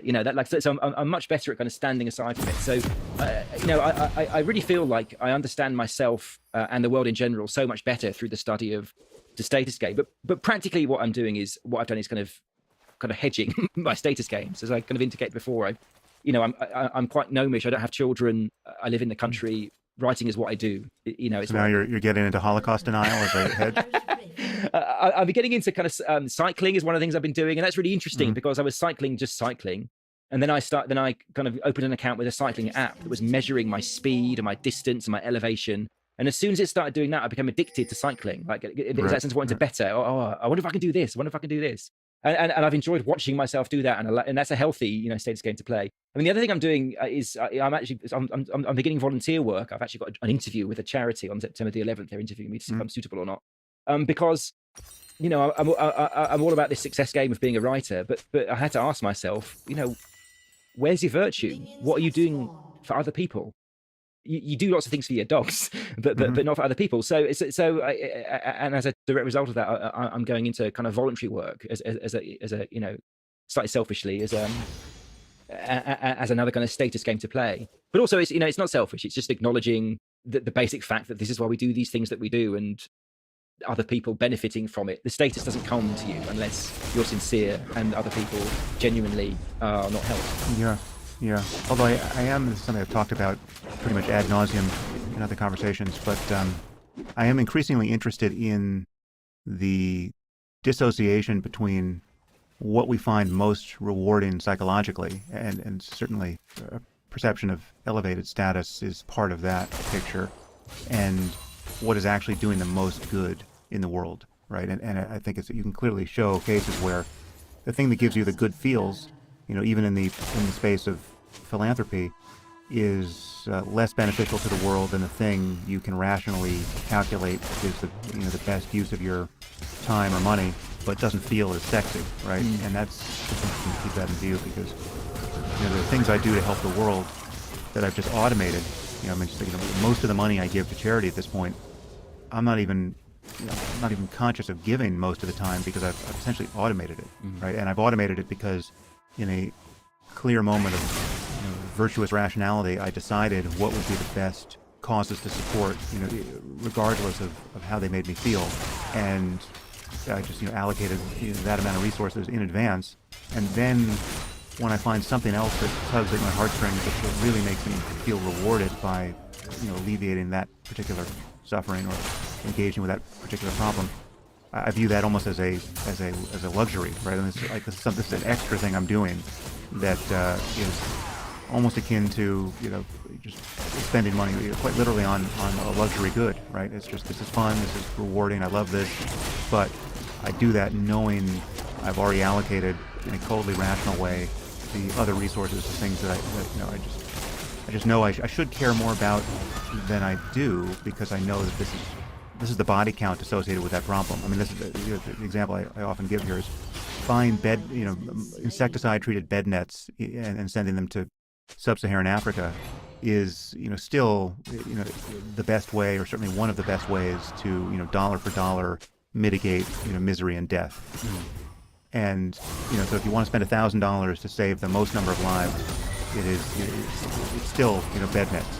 That could change any day. It might change once we get a vaccine for malaria deployed. But at the moment, it's bed nets. But I find bed nets a really unsexy remedy to an unsexy problem, and it's not nearly as compelling to me as the story about the identifiable person who needs help, right? You know, the GoFundMe page of this one little girl who needs money for a spinal cord surgery or whatever it is, and so I do that thing too, but now I do it knowing that I've done the other thing and it's kind of out of sight and out of mind, and it's I mean, that was a long-winded way of saying that there's the status component may only be functioning in the conscious mental pleasure side of things, and there's another calculus to do when you're thinking about doing the most good you can do. Yeah, definitely. I mean, the way I write about it in the book is that the conscious experience of life is a story, the heroic story. The status game is the unconscious stuff. It's one of the things that we're doing unconsciously. So the story is always going to be there, guiding you but misleading you. The story of life is that we do things because we're wonderful people. The real politic is is the status game, and I think things like the identifiable victim effect that you kind of alluded to there. That's all part of I think the storytelling brain is that that we do the things that make us feel heroic, even if they're not the things that rationally do the most good in the world. Yeah, although I don't think we need to land on quite that cynical or self-critical spot with us, because I do think there is such a thing as genuinely caring about other people, right? And to find that your happiness increases insofar as you actually do care and get rewarded for caring. And there really is a virtuous piece of machinery here to get whirling in your brain and in the world. And it's not actually deflated by your status analysis. It's just, that's just another way of saying it gets reinforcement from the positive view of others. There certainly is some version that can be fuel for cynicism, and it is deflationary. And this is why, just to come back to topics I touched before, this is why it was always viewed as being morally superior to do one's philanthropy anonymously. Right? Yeah. If you're going to do it anonymously, well then we know it's really not about status. You really just want to help. But if you want your name on the building, well then you're a schmuck who just wanted to do it because you're just self-aggrandizing in a new way. But I do think there's a next level to that game that can still be informed by that criticism, which is actually trying to change the norms in our culture around giving does entail actually being honest and transparent about one's commitment to philanthropy. And it can be not just a matter of trying to aggrandize yourself. It can be a matter of just wanting to express this sort of positive value in the world, and even acknowledging how it can be uncoupled from the moment-to-moment positive experience of feeling good for what you're doing. I mean, you can just figure out how to do the most good and have that be working unconsciously in the background, and just recognize, that we haven't evolved to make data at scale emotionally salient. We're really just bad at absorbing statistics emotionally, and so that's why the identifiable victim is so much more important to us and salient to us than the data on hundreds of thousands of people suffering the same fate. And in fact, most perversely, when you add these statistics to the identifiable victim, we care less about the victim, right? One little girl plus 100,000 is less of a concern to us than just one little girl. And so I think we just can learn this about ourselves and know that, the face-to-face encounter with a smile is always going to be more salient than the abstract knowledge that you just saved 1,000 lives by cutting a check to the right charity. But, that's a bug, not a feature, and we can just correct for the bug and move on. Yeah, absolutely. And also, we'll just go back to that point again, that I've gone through that journey of, I don't think it's a bad thing. I think it's an amazing thing that we award status to ourselves and other people who do selfless things. I think it's the best thing about human nature. It's an incredible thing that we do, that we've evolved to do, and it's a part of the picture of an enormous amount of good that we do for each other. So yeah, I think we just need to get a bit more comfortable with that unconscious truth that part of the motivation for doing this stuff is that we want to feel like we're valuable people, and there's nothing wrong with wanting to feel that way. Yeah, I think the confusion comes in the apparent opposition between selfishness and selflessness. But there's just a wise version of selfishness that includes love and compassion and positive sum interactions with other people, even strangers. The positive feeling you get seeing other people succeed is a genuine source of happiness. Really, in Buddhism, it's called sympathetic joy, and an inability to feel that way because you're so envious of others, or you feel like you're in a zero-sum contest with any change in their status, so that you're diminished by their success. I mean, that's obviously, psychologically speaking, a deeply impoverished place to be, right? So I just think once you see that you actually want other people to be happy and you feel good when that happens, and your sense of your own status can grow to include that type of positive sum engagement with people. I think the usual opposition between selflessness and selfishness breaks down. Yeah, it's a very mean-spirited person that would deny somebody the pleasure of feeling good about themselves when they do something nice for other people. I remember reading George Orwell once saying that it really struck me. I was quite young at the time. That when you give money to homeless people, never want them to say thank you. Never expect them to say thank you. And I always, whenever we ever give money to homeless people, I sort of, I make eye contact, but I never look back. I never wait for them to say kind of thank you. I thought that was a really sort of powerful kind of point he was making. But I still allow myself to feel good about myself for doing that thing. And I think it would be, as I say, a very mean-spirited person that would kind of look down their nose, a very puritanical person that would look down their nose at you for allowing yourself a moment of, I did a good thing. Well, Will, it's a fascinating topic. We have not covered everything in your book. Your book should be read just for the harrowing account you give of Lenin and Stalin and communism and what happened to the kulaks. I mean, that was just, I'd forgotten some of those details, and it's amazingly grim and interesting reading. Before we sign off, what are you working on now? Are you turning your attention to a new topic? Yeah, well, I'm currently just finishing a book with a British architect called Thomas Hedderwick, which is a book about how architecture became so appalling in the West and what we can do about it. So I've been enjoying kind of seeing the world in a new way, because he's kind of a genius, Thomas Hedderwick. So that's going to be interesting, and when that comes out, because I think it's going to upset a lot of his architecture kind of colleagues. And I think for my next book, I'm going to go back into thinking about how storytelling, the storytelling brain impacts our lives, but from a more personal position. Nice. Well, I look forward to that. Until next time, Will, thanks for your time. Thank you, Sam.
destroyed.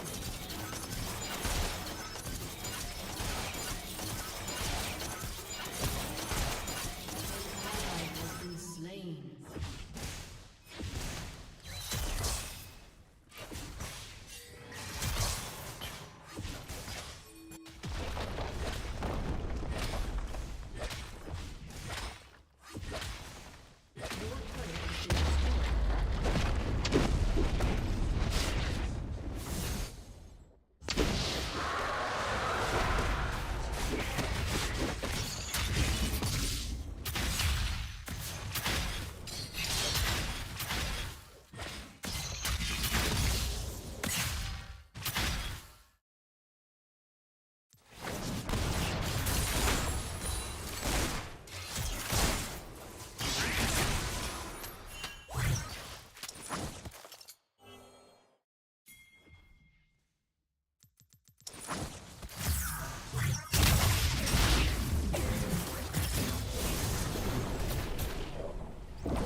Hey there! In this video, I'm going to comprehensively document, describe, and demystify the specific hallucinatory effect known as autonomous entities. This will be in accordance with the pre-established documentation laid out within our comprehensive subjective effect index, and will be done without resorting to metaphors, analogies, or personal trip reports. To give you a better sense of the experience, I've also done my best to accompany each aspect of these descriptions with as many relevant examples of pre-existing replications and visionary artwork from across the internet as possible. 30 seconds until minions spawn. So as for the effect itself, an autonomous entity can be defined as the experience of perceived contact with a hallucinatory being that appears to be sentient and autonomous in its behavior. This experience has a somewhat exalted reputation within the psychonaut community, and to a lesser extent mainstream culture in general. It is often surrounded by notions of esoteric mysticism, or anecdotal assertions which clearly fall outside of standard scientific materialism. And while most famously associated with dimethyltryptamine, it is a relatively common experience at heavy dosages of a wide variety of psychedelic compounds, particularly those which are more prone to inducing hallucinatory states, such as ayahuasca, psilocybin, and mescaline. Now, in terms of their appearance and general presentation, autonomous entities and internal hallucinations in general are usually comprised from condensed psychedelic geometry. This is in a manner which can give them an incredibly complex, incomprehensible, and otherworldly aesthetic that is clearly demonstrated within the countless examples of visionary artwork shown here within this video. But as for the specific forms in which they present themselves, while they can include literally anything, certain archetypes are definitely present and commonly include humans, aliens, elves, animals, giant spheres, insectoids, beings of light, plants, cartoons, robotic machines, gods and demigods, biomechanical intelligences, anthropomorphic beings, jesters, demons, indescribable monstrosities, spirits, angels, shamans, fantastical or mythological beasts, abstract geometric forms, and many, many more.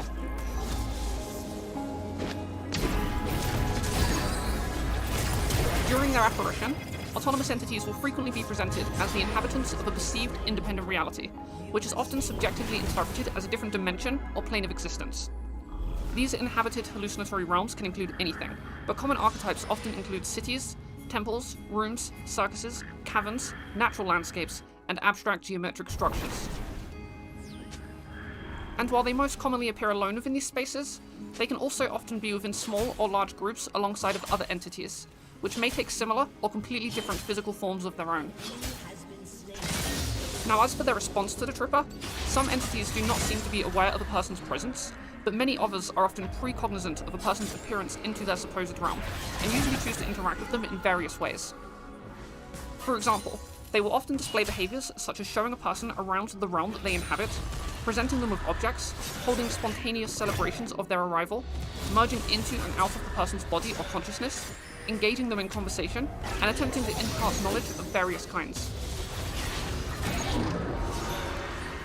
Overall, the general appearance, personality, and behavior of an autonomous entity often correlates with the psychological state of the person experiencing it. For example, a person with a positive mindset will more commonly experience loving, kind, and healing entities, but in contrast, a person with a negative mindset may be more likely to experience hateful, sinister, and mocking entities. It's also worth noting that when experienced within the specific context of psychedelic compounds, autonomous entities are much more likely to manifest within internal hallucinations during high-level states, rather than within external hallucinations.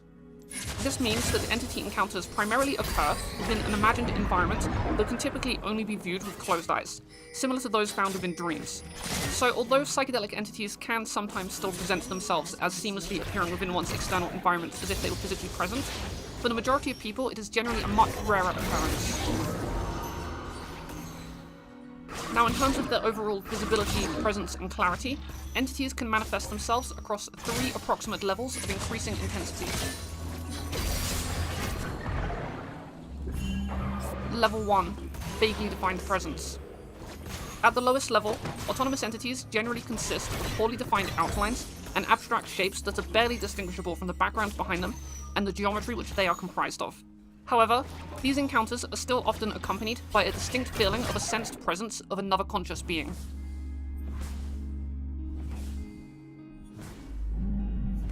Level 2, partially defined presence.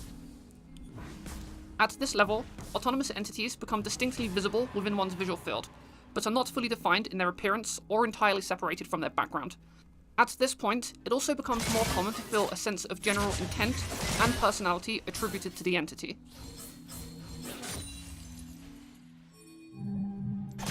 Level 3, fully defined presence. At this level, the autonomous entities become distinct enough in their detail and vividness to extend beyond transparent or poorly defined manifestations.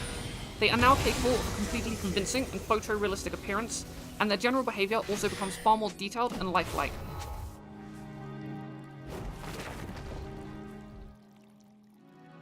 An enemy has been slain. Communication styles. Autonomous entities can communicate with a person through a wide range of different methods and styles.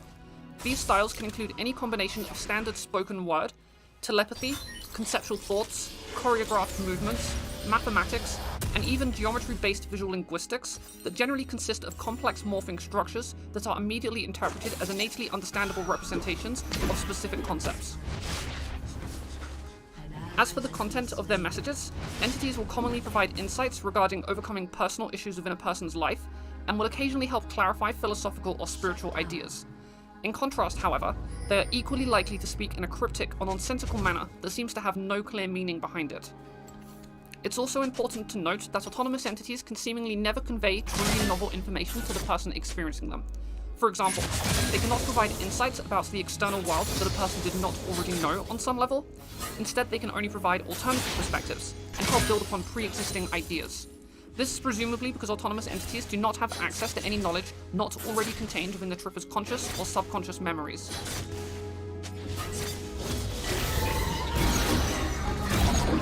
Personality types.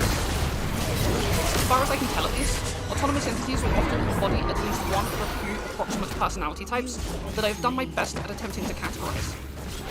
Although there is admittedly considerable overlap between them, these personality types can sometimes be identified primarily through a combination of their behavior, their appearance, and an innate sense of their character that is often felt during the interaction. These individual types are broken down and described in the following 4 approximate categories. Representations of characters.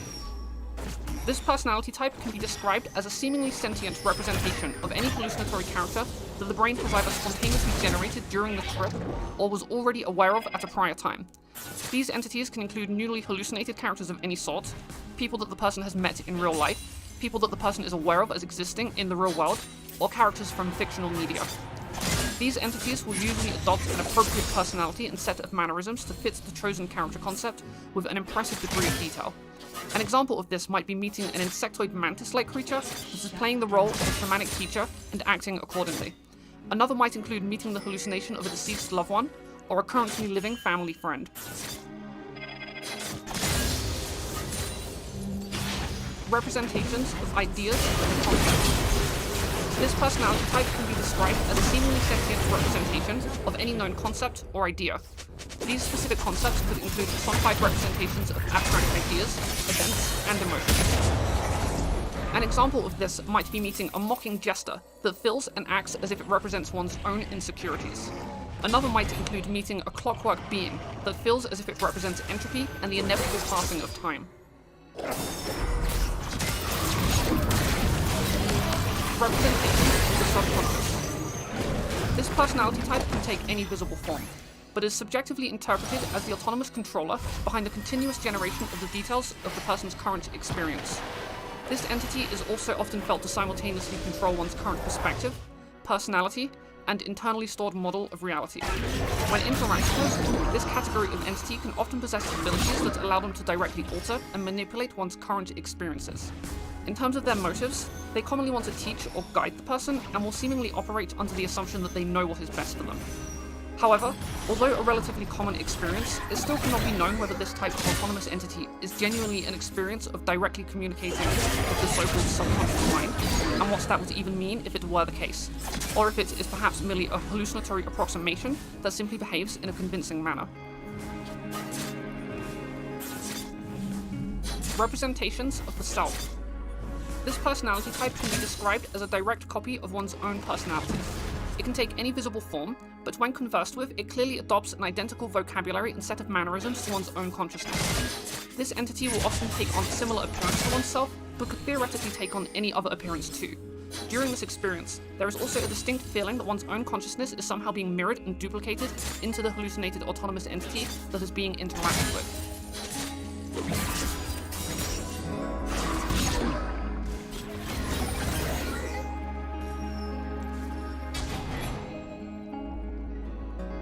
Okay, so to wrap this video up, and at risk of alienating a certain subsection of my audience, I would just like to make a few points regarding the beliefs which commonly surround psychedelic entities, and my personal opinion on those viewpoints. So within the Psychonauts community, and DMT users in particular, autonomous entities are commonly viewed as one of the most captivating aspects of the psychedelic experience. They are often shrouded in esoteric mystery, to the point that a significant portion of the people who encounter them will go as far as asserting that these experiences are not simply fabrications of the mind, but rather beings from another world that exists independently of the human brain.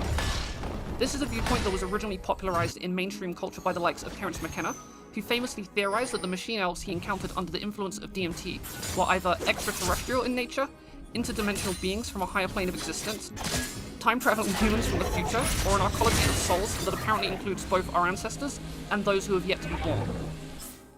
As far as I can tell, the most common reasonings behind this viewpoint are that the experience of encountering these entities is often interpreted as feeling more realistic and well-defined than that of any sober experience the person has ever had. Alongside this, there is often a sense that the encounter itself is so incomprehensibly complex and otherworldly that there is simply no possible way that the human brain could generate such an experience on its own. In regards to this particular notion, it is then sometimes asserted that consciousness must be an antenna of sorts that receives either all or some of its subjective experiences from that of an unknown interdimensional source.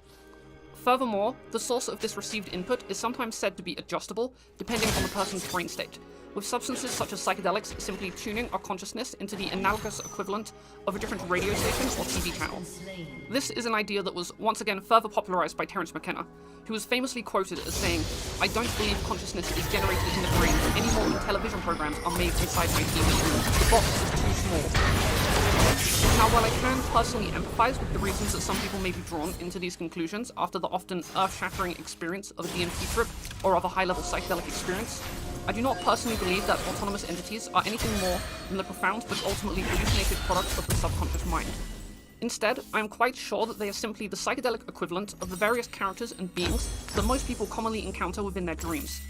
Although it could be argued that autonomous entities are too characteristically different from that of dream characters to possibly be a result of the same neurological processes, I think that these differences in their appearance and behavior are largely the result of the many other psychedelic effects that are simultaneously occurring during these encounters. The most notable of which is geometry, which causes the hallucination to be comprised of the otherworldly shapes and patterns that provide autonomous entities with their distinctly hyperspatial aesthetic. Alongside of this, various other subjective effects such as synesthesia, machinescapes, recursion, time distortion, and transpersonal states can all potentially synergize into an experience that is easy to misinterpret as something occurring outside of the human mind. In my personal opinion, if autonomous entities were truly something that exists beyond the human mind, I think there would likely be at least a single verifiable case of them conveying information to a person that they did not already know or could not have come to the conclusion of within that moment. This would also likely be testable to some degree, which has led myself and my close friends to casually experiment with asking DMT entities a variety of questions over the years. These questions have included math problems, metaphysical questions, philosophical questions, and queries pertaining to the general nature of beings and aspects of the world. However, each attempt at doing so has resulted in us arrogantly scoffing at the absurdity of us asking them such a trivial thing, or requiring a vague ambiguous wording that the person's own mind could easily come up with. This has even been the case when the entities are presenting themselves as vastly more complex, knowledgeable, and powerful than the humans that they are interacting with. Now, just to clarify, while I do believe that autonomous entities are a result of a similar process to that of dream characters, I also don't want to be reductive and downplay the often overwhelmingly profound nature of this experience. For example, within the moments that entities are presenting themselves, I believe that to varying degrees they are genuinely conscious agents that the brain is simulating alongside our own.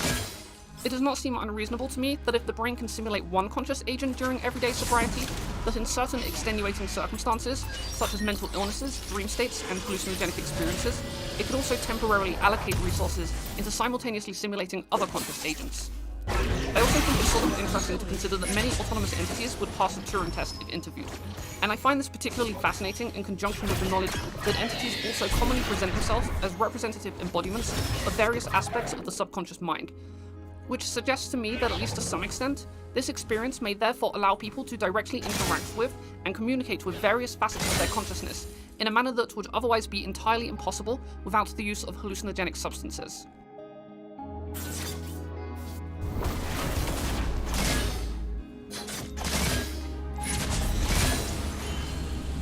If you've made it this far into the video, thanks so much for watching.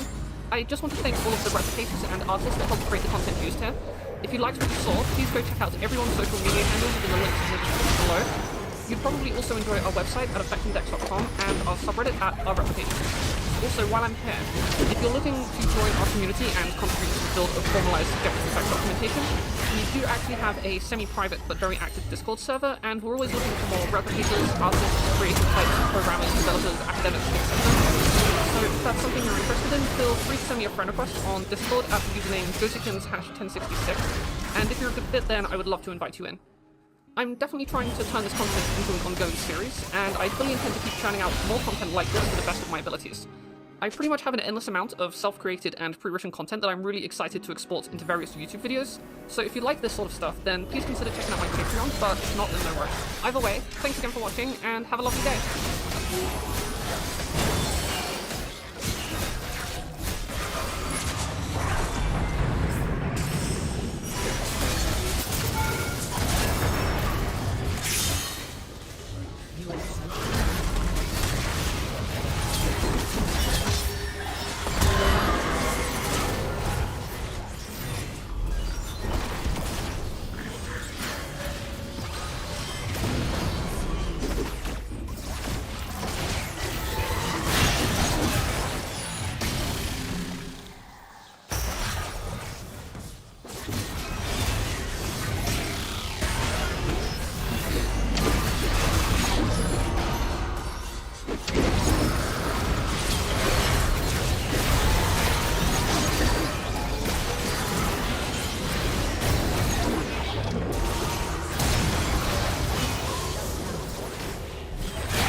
Your turret has been destroyed. An enemy.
In this video, I'm going to show you an entire computer science degree in 12 minutes. We're going to learn everything from the basic.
Your turret has been destroyed.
An ally has been slain.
The notion that you don't have to test everything right away, essentially it's like test as you need to change things.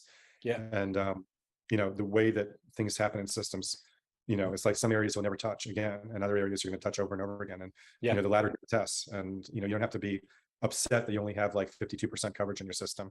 It may be that way in 2 years also. It might be more up to 60. Yeah. But number isn't the goal. It's just getting coverage for what you need to do. Yeah. And as you say, doing that tactically in the parts of the system that matter to you at the time when you're working, you make the bits where you're working habitable. Yeah, totally habitable. I love that word for that. Yeah. Another of those quotes that I picked up in my research on I'm going to throw back at you is that object orientation, when it's done right, looks a lot like functional programming. There's a contentious thing to say these days. It is, yeah, but I think it's, and I don't mean it quite literally, really more like its effect in a way.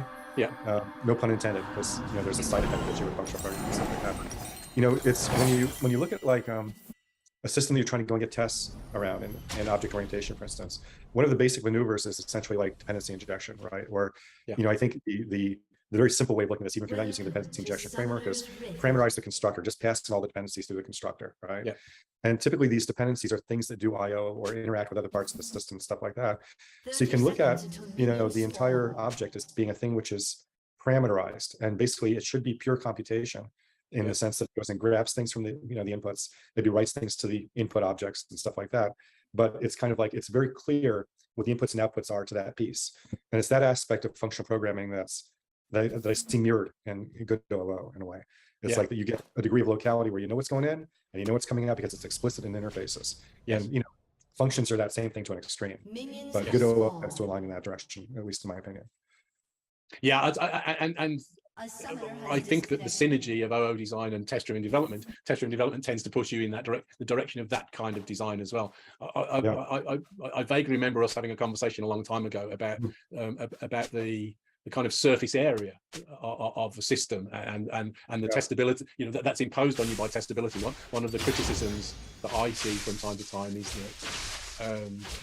that test-driven development can have a impact to make your designs worse by decomposing the system into lots of tiny pieces. And I remember you saying at the time, and reassuring me, my opinion, which was actually that's just the surface area of the problem that you're seeing there, that the test-driven development kind of shines a light on, or words to that effect. This seems similar to me in that light. It tends to push you in the way of doing OO better as well. Yeah, no, definitely. It's an interesting thing with this too, because I think one of the things I've really come back to an awful lot recently, I was really impressed by a talk I saw by Ian Cooper. Do you know him at all? Yeah. I've seen some of his talks. I don't know him personally. But it's like he was going and he was talking about that tension between basically like you're testing a whole chunk of a system, which is more integration-y, versus like every single class gets a test and stuff like that. And it made me think that a lot of times when I'm doing TDD, quite often I start with something and I write tests against it, and it kind of ends up becoming a facade to like start extracting pieces out, which is, it's a bit different from what like Steve Freeman and Matt Price are doing object-oriented systems using tests. Because I don't know, but I think I lean more in this direction now of kind of like you're growing out from a facade and in a way. I go back and forth. It's really kind of hard. I think we've had a debate within research for quite a while about, are you testing each piece individually and then knitting them together, or are you basically testing something that you're going to grow outward? I know in the legacy code situation, the latter tends to happen quite often. You'll find a God class and you're trying to make changes to it, and you write some tests against the facade of it, and then you're kind of like, well, gee, I've got enough coverage now to go and extract out pieces. And you do that, and then you still have this kind of hierarchical structure that way, but it's okay because it's understandable, and you've got test coverage and you can march forward. At least I was a little bit rambling, but I think there's pieces at play with that in a way. Or are you kind of like growing?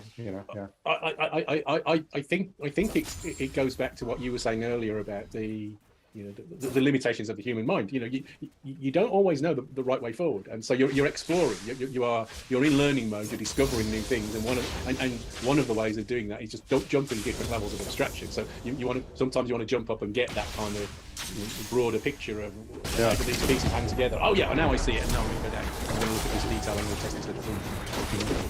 Yeah, definitely. There's, I think like another related thought around that is the thing about modularity an awful lot over the years. And when we get back to that thing about testing pain and pointing to design problems, it made me think back to the thing that we've always had about like how do we name the testing that we do. And it's like it seemed like people would say, hey, unit test isn't really a good name for this. Yeah. And let's call them programmer tests, or let's call them micro tests, or all these other things.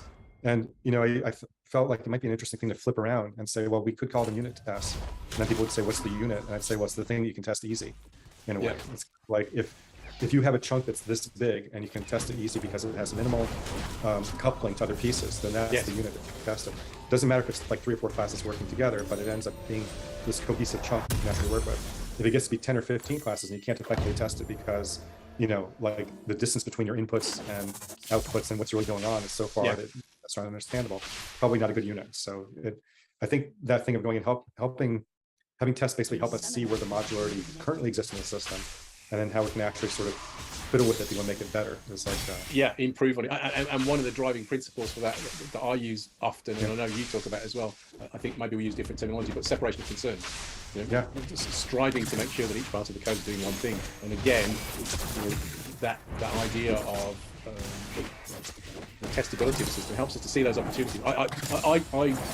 I think that was an aspect of the way that I applied and thought about design anyway. But I worked for a few years alongside Martin Thompson, who I think as well.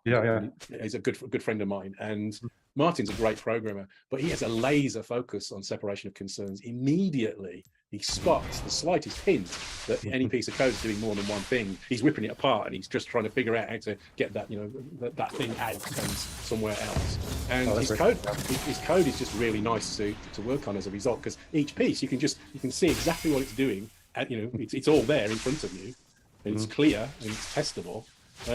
But it's small, and it talks. It may talk to another piece somewhere, and that's clear and easy to understand. But then you've got to have that ability to kind of synthesize the picture a little bit, which I can kind of see the criticism of the surface area. But that it does make each piece easy to work on, and it does make each one easy to understand. And what's wild is like when you have like really extreme separation of concerns like that, it's almost like every object becomes a lever in a way. It's like you want to how this operates, tweak this one lever, and it's really obvious that this is the lever because that's the place where it resides and it's doing nothing else, right? And I think that's a powerful thing. I had a really weird experience early on. Like I remember trying to learn, and I looked at something called the Hot Draw framework. That was kind of like, I believe it was Ken Auer and Kent Beck working on this, and I think Ralph Johnson was involved, one of the early design patterns guys. I remember looking at this code. I had nobody to explain it to me, and it was like all these little objects, and I'm like, how does this all fit together? I tried making CRC cards and look at how all this stuff was.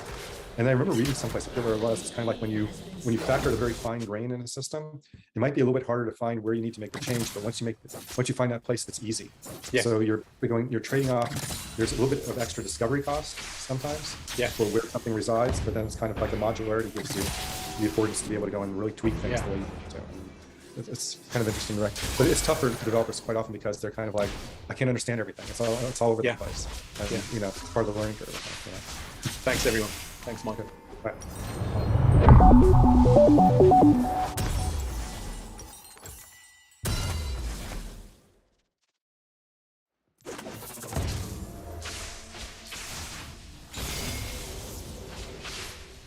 How to hack Twitter. Let's go. Code is just instructions that execute line by line.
has been slain.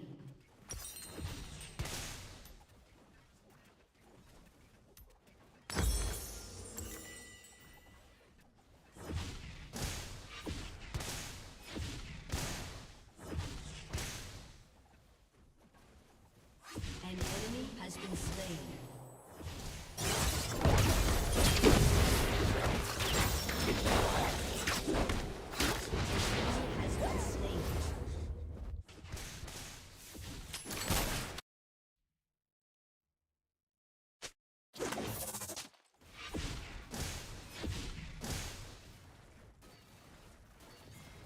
Your turret has been destroyed.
An ally has been slain.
Has destroyed a turret.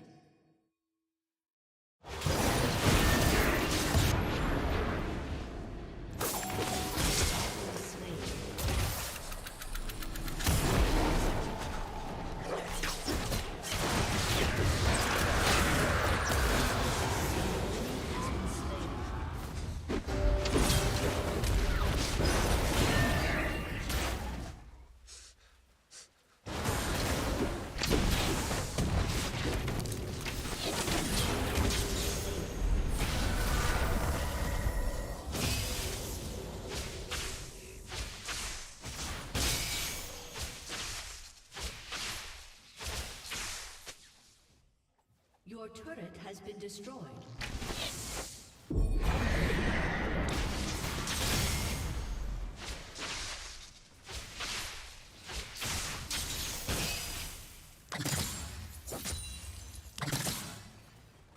spree.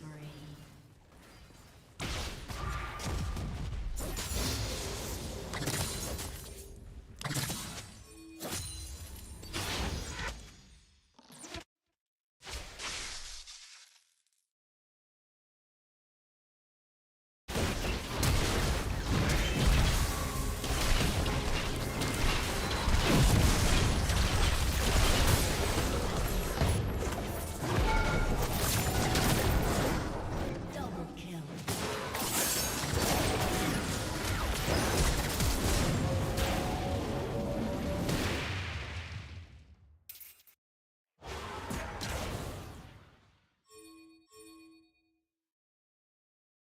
Your team has destroyed a turret. Slain an enemy.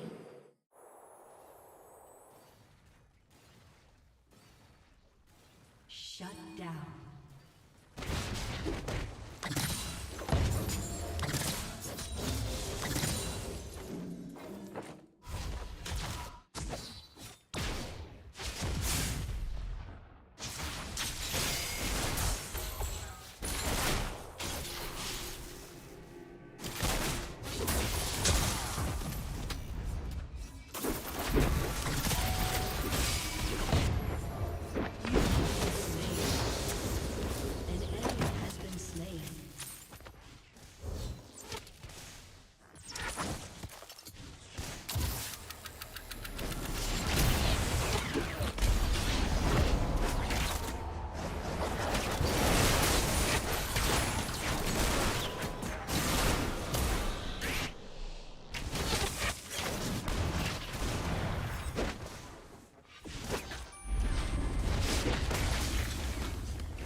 Enemy double kill.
An enemy is unstoppable.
Summoner's Rift.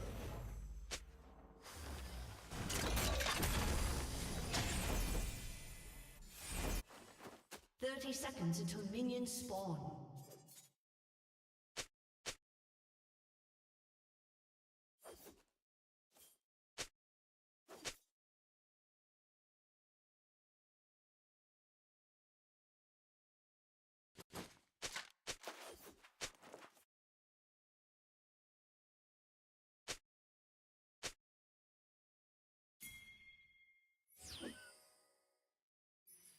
Minions have spawned.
has been slain. Double kill.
Your turret has been destroyed.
An enemy has been slain.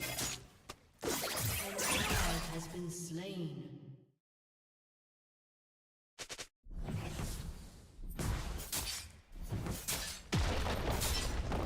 An enemy has been slain. An enemy has destroyed a turret. An enemy has been slain.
Shut down.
3,750 to 4,500 UG LSD Nightmare Trip Report.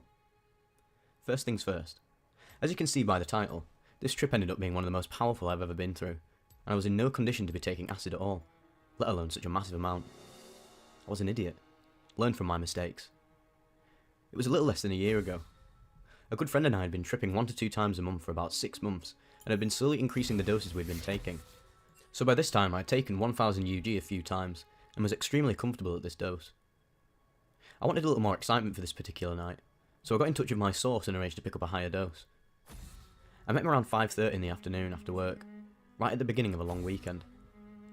He told me that he had a new batch of LSD that had just come in, and that it was super strong, so I went with that instead of the other acid I'd been buying.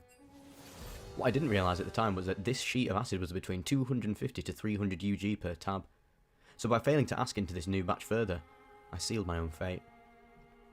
I took 15 tabs of this blotter all at once, around 6 o'clock with my buddy, who took 4 tabs to be safe, and we decided to watch YouTube videos until we came up. What follows is a little foggy. All in all, I only remember a small portion of this trip. 6:30 PM. This is when the effects started to become very clear. My heart started pumping more, and I could feel the stuff climbing up my spine. At this stage, I also started getting afraid I would have a bad trip. I don't know why. The vibrations were pretty bad at this point already as well. 7 PM. The first peak hits me. I was not ready for it to take hold so quickly. In the past, it's sometimes taken 90 minutes until I even started to notice the drug. I made it through this one okay by allowing YouTube to distract me. 9 PM. The next wave hits me and just blows me the fuck away. I remember looking at the TV and seeing a flower bloom out from the screen towards my face. As it neared me, I noticed that there was a woman standing in front of it. Flabbergasted and completely unable to communicate, I stared at her face wide-eyed for a few seconds. She looked deep into my eyes and raised a finger to her lips, telling me to shh, before exploding into a kaleidoscope of colours that blanket the room. As I snap out of that, I'm extremely confused and afraid. I yell out, "What the fuck was that?" And my friend started to freak out. I believe because we were seeing the same thing. He doesn't remember this portion of the trip at all. 9:40 PM. Since that last experience, we were both getting more and more worked up, feeding off of each other's wild energy, until it literally became a screaming match. Both of us were now 100% convinced that the world was coming to an end right outside, and that it was our fault for some reason. I make the biggest mistake of the whole night at this time. I break all the rules of tripping in one move. I walk outside by myself in my boxers, while I'm somewhere between 3,750 and 4,500 micrograms of LSD. At this point I am peaking extremely hard. I can't really see anything. On a dose as high as this, it's kind of like you lose your original 5 senses, and instead have a 6th sense that can perceive everything all at once. It's like every bit of sensory input comes at you on a single plane, if that makes sense. So it's 9:45 PM now. Somehow I've made it across a busy street without getting hit by a car, and I've also managed to lose my boxers. That's right, ladies and gentlemen, I'm now completely naked in public, and I don't know who I am, where I'm from, etc. And on top of all that, I can't see anything past the hallucinations at this point. So across this busy street I see a group of what may or may not be people, and since I'm completely petrified I go over to them to try and ask for some kind of help. As I get closer I start to hear yelling coming from the group, and a large guy comes running up to me. I thought he was going to kill me, so I try to run, but I end up stumbling into this dude's car and he socks me right in the side of the face. I decide that communicating isn't going to work with these people, so I stumble away, back in the direction of my apartment. 9:55 PM. As I'm trying to get away from the dude who hit me, I hear someone yelling for me to fucking stop. This obviously terrifies me, so I run for my life in the opposite direction, only to be stopped by 3 people with guns drawn and pointed at me. I didn't realise that these people were police at the time, but they sure as hell were. They tried to shout some commands at me, but I can't understand anything they're trying to tell me. I try to walk away and get hit with a taser. I watch the prongs float through the air at what seems to be about 100th of life's normal speed, and as soon as it hits my skin, I'm completely ripped from my body and I enter a completely infinite and black space. I'm floating through this space and I see a very small point of light, about the size of a distant star off in one direction. I decide to float in the direction of this light, and as I draw nearer I can make out colours coming from the light that I have never seen before. Not just shades of colours that I knew, but entirely new primary colours. I continue moving closer to the light, and I become aware of a very beautiful piece of music playing. It's a song I have never heard before in my life, but it feels so familiar to me it completely relaxes me. As I realise this, I also begin to feel that I have been to this place before. The limitless void of nothingness with this distant light felt more comfortable than my own bed. I bask for what feels like hours in the presence of the most comforting feeling I've ever experienced. Meanwhile, as the light draws near, I realise that it's not a star, but it's actually a book. I approach this massive book, which seems to be the only thing around me, and flip through it. I don't actually reach out and touch it, but somehow using my mind I am able to turn the enormous and ancient feeling pages of this book. It appears to be alive. It looks like a massive tree began to grow out of the nothingness around here, and instead of leaves this book grew from its branches. The pages lay open in front of me. On the left page there is a blue energy emitting from within the book itself. The energy manifests as blue veins twisting and splitting, all pointed towards the spine of the book. On the opposite page there is a similar energy but in red instead of blue. The words duality, truth, and you shouldn't be seeing this right now floated through my mind. As I heard the last words, I snapped out of it. It felt like I'd literally existed as part of that black space for years, but as I came to, I was still in the middle of falling from being tased. So I hit the ground. I still have no fucking idea who I am or anything, but the police end up having to tase me 2 more times just to get me to stay on the ground. They then load me into an ambulance and I black out from there until I get to jail. This experience was by far the single most intense of my entire life. I just felt like sharing it here. I've come to accept it, and I actually took a lot of good things away from that trip, so I don't regret it, but would not advise you to take that much LSD in a bad mood, or you'll not be the same for a while, or even taking it in general. I hope that someone can learn from this experience, and maybe keep from making the same mistakes. TLDR, I took between 3,750 UG and 4,500 UG of acid and lost my shit. Don't be an idiot like I was.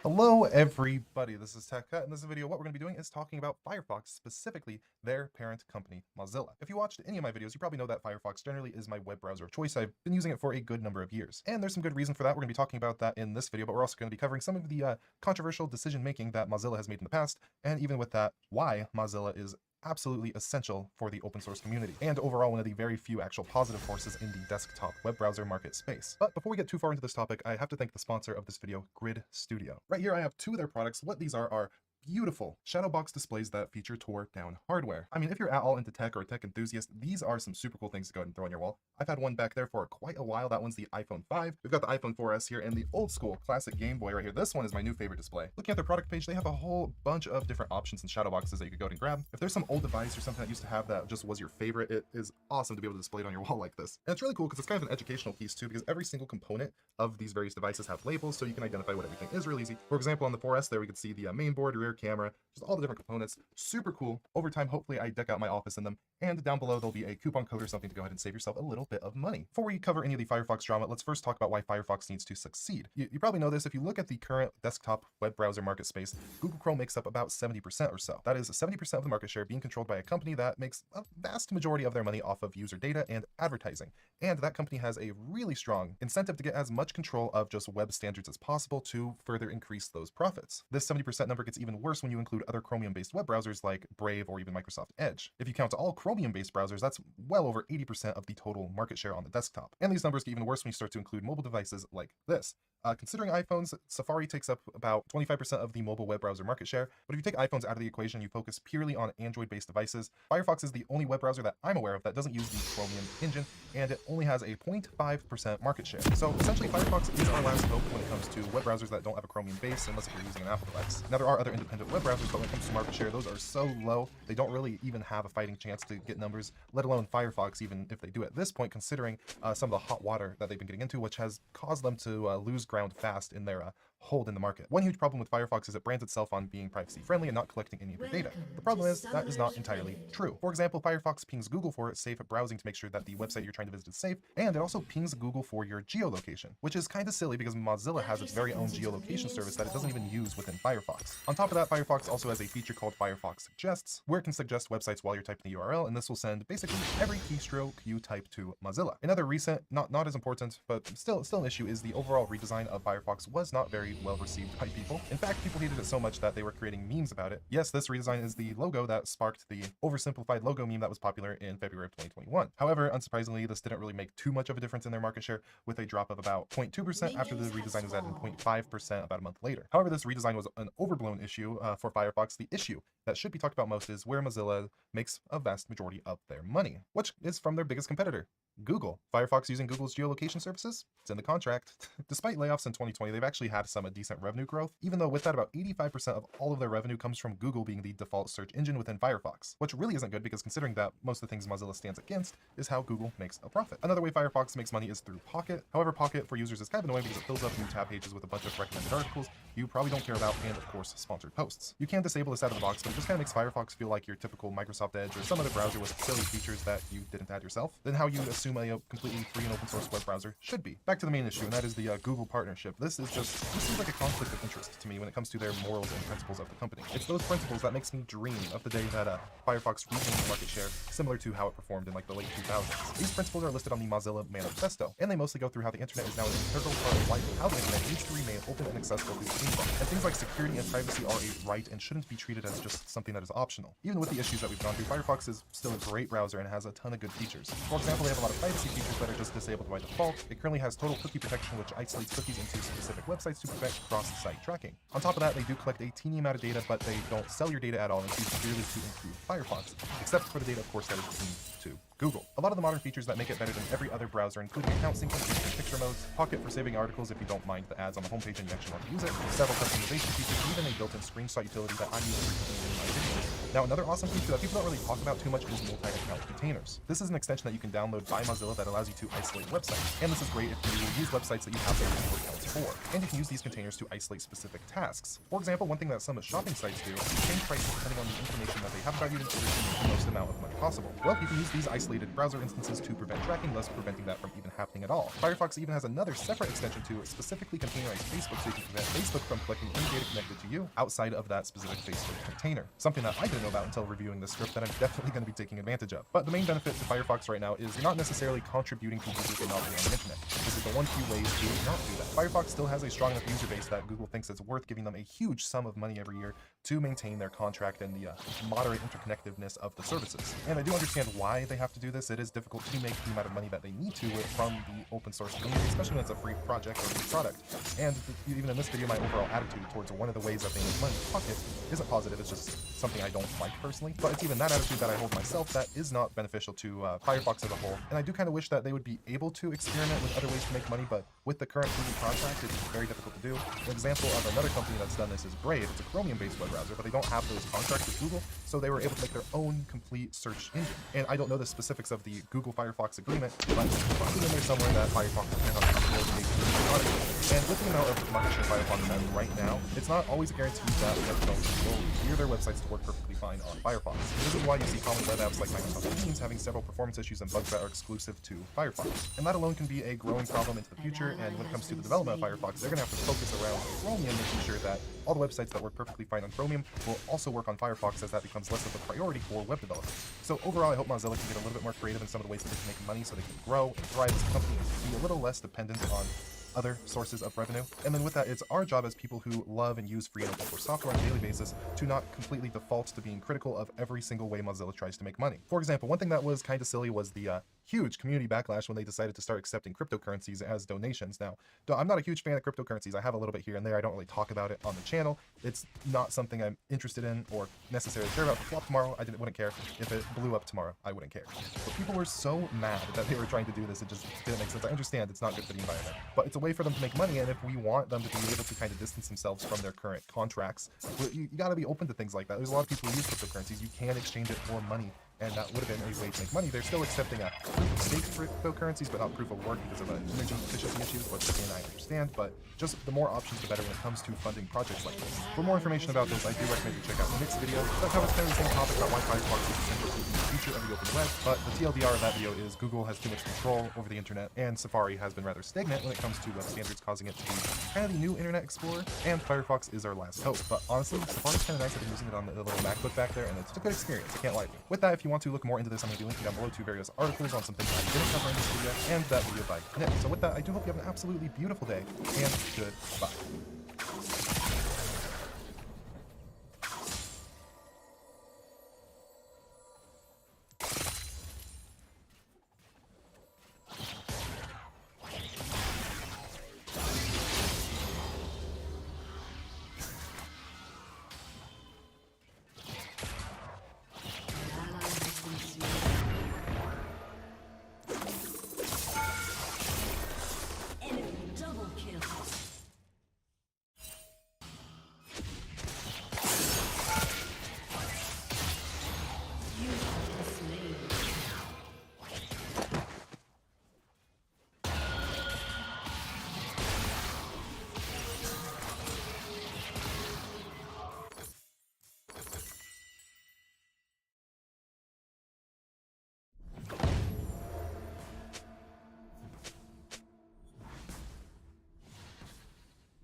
An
ally has been slain.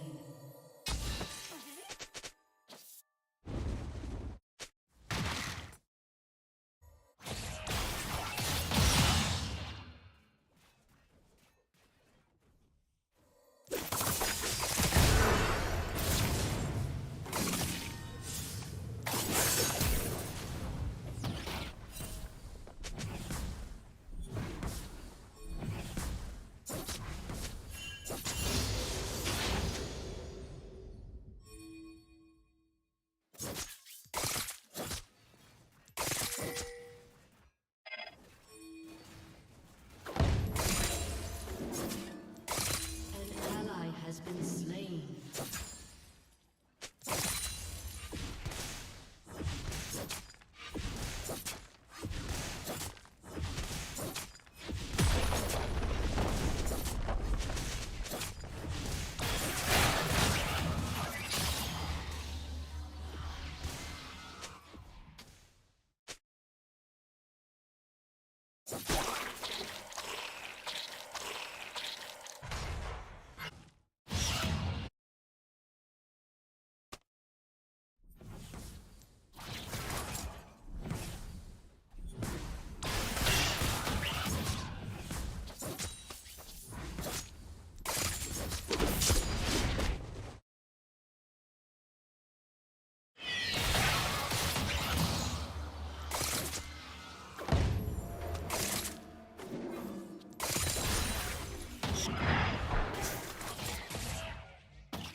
Your turret has been destroyed.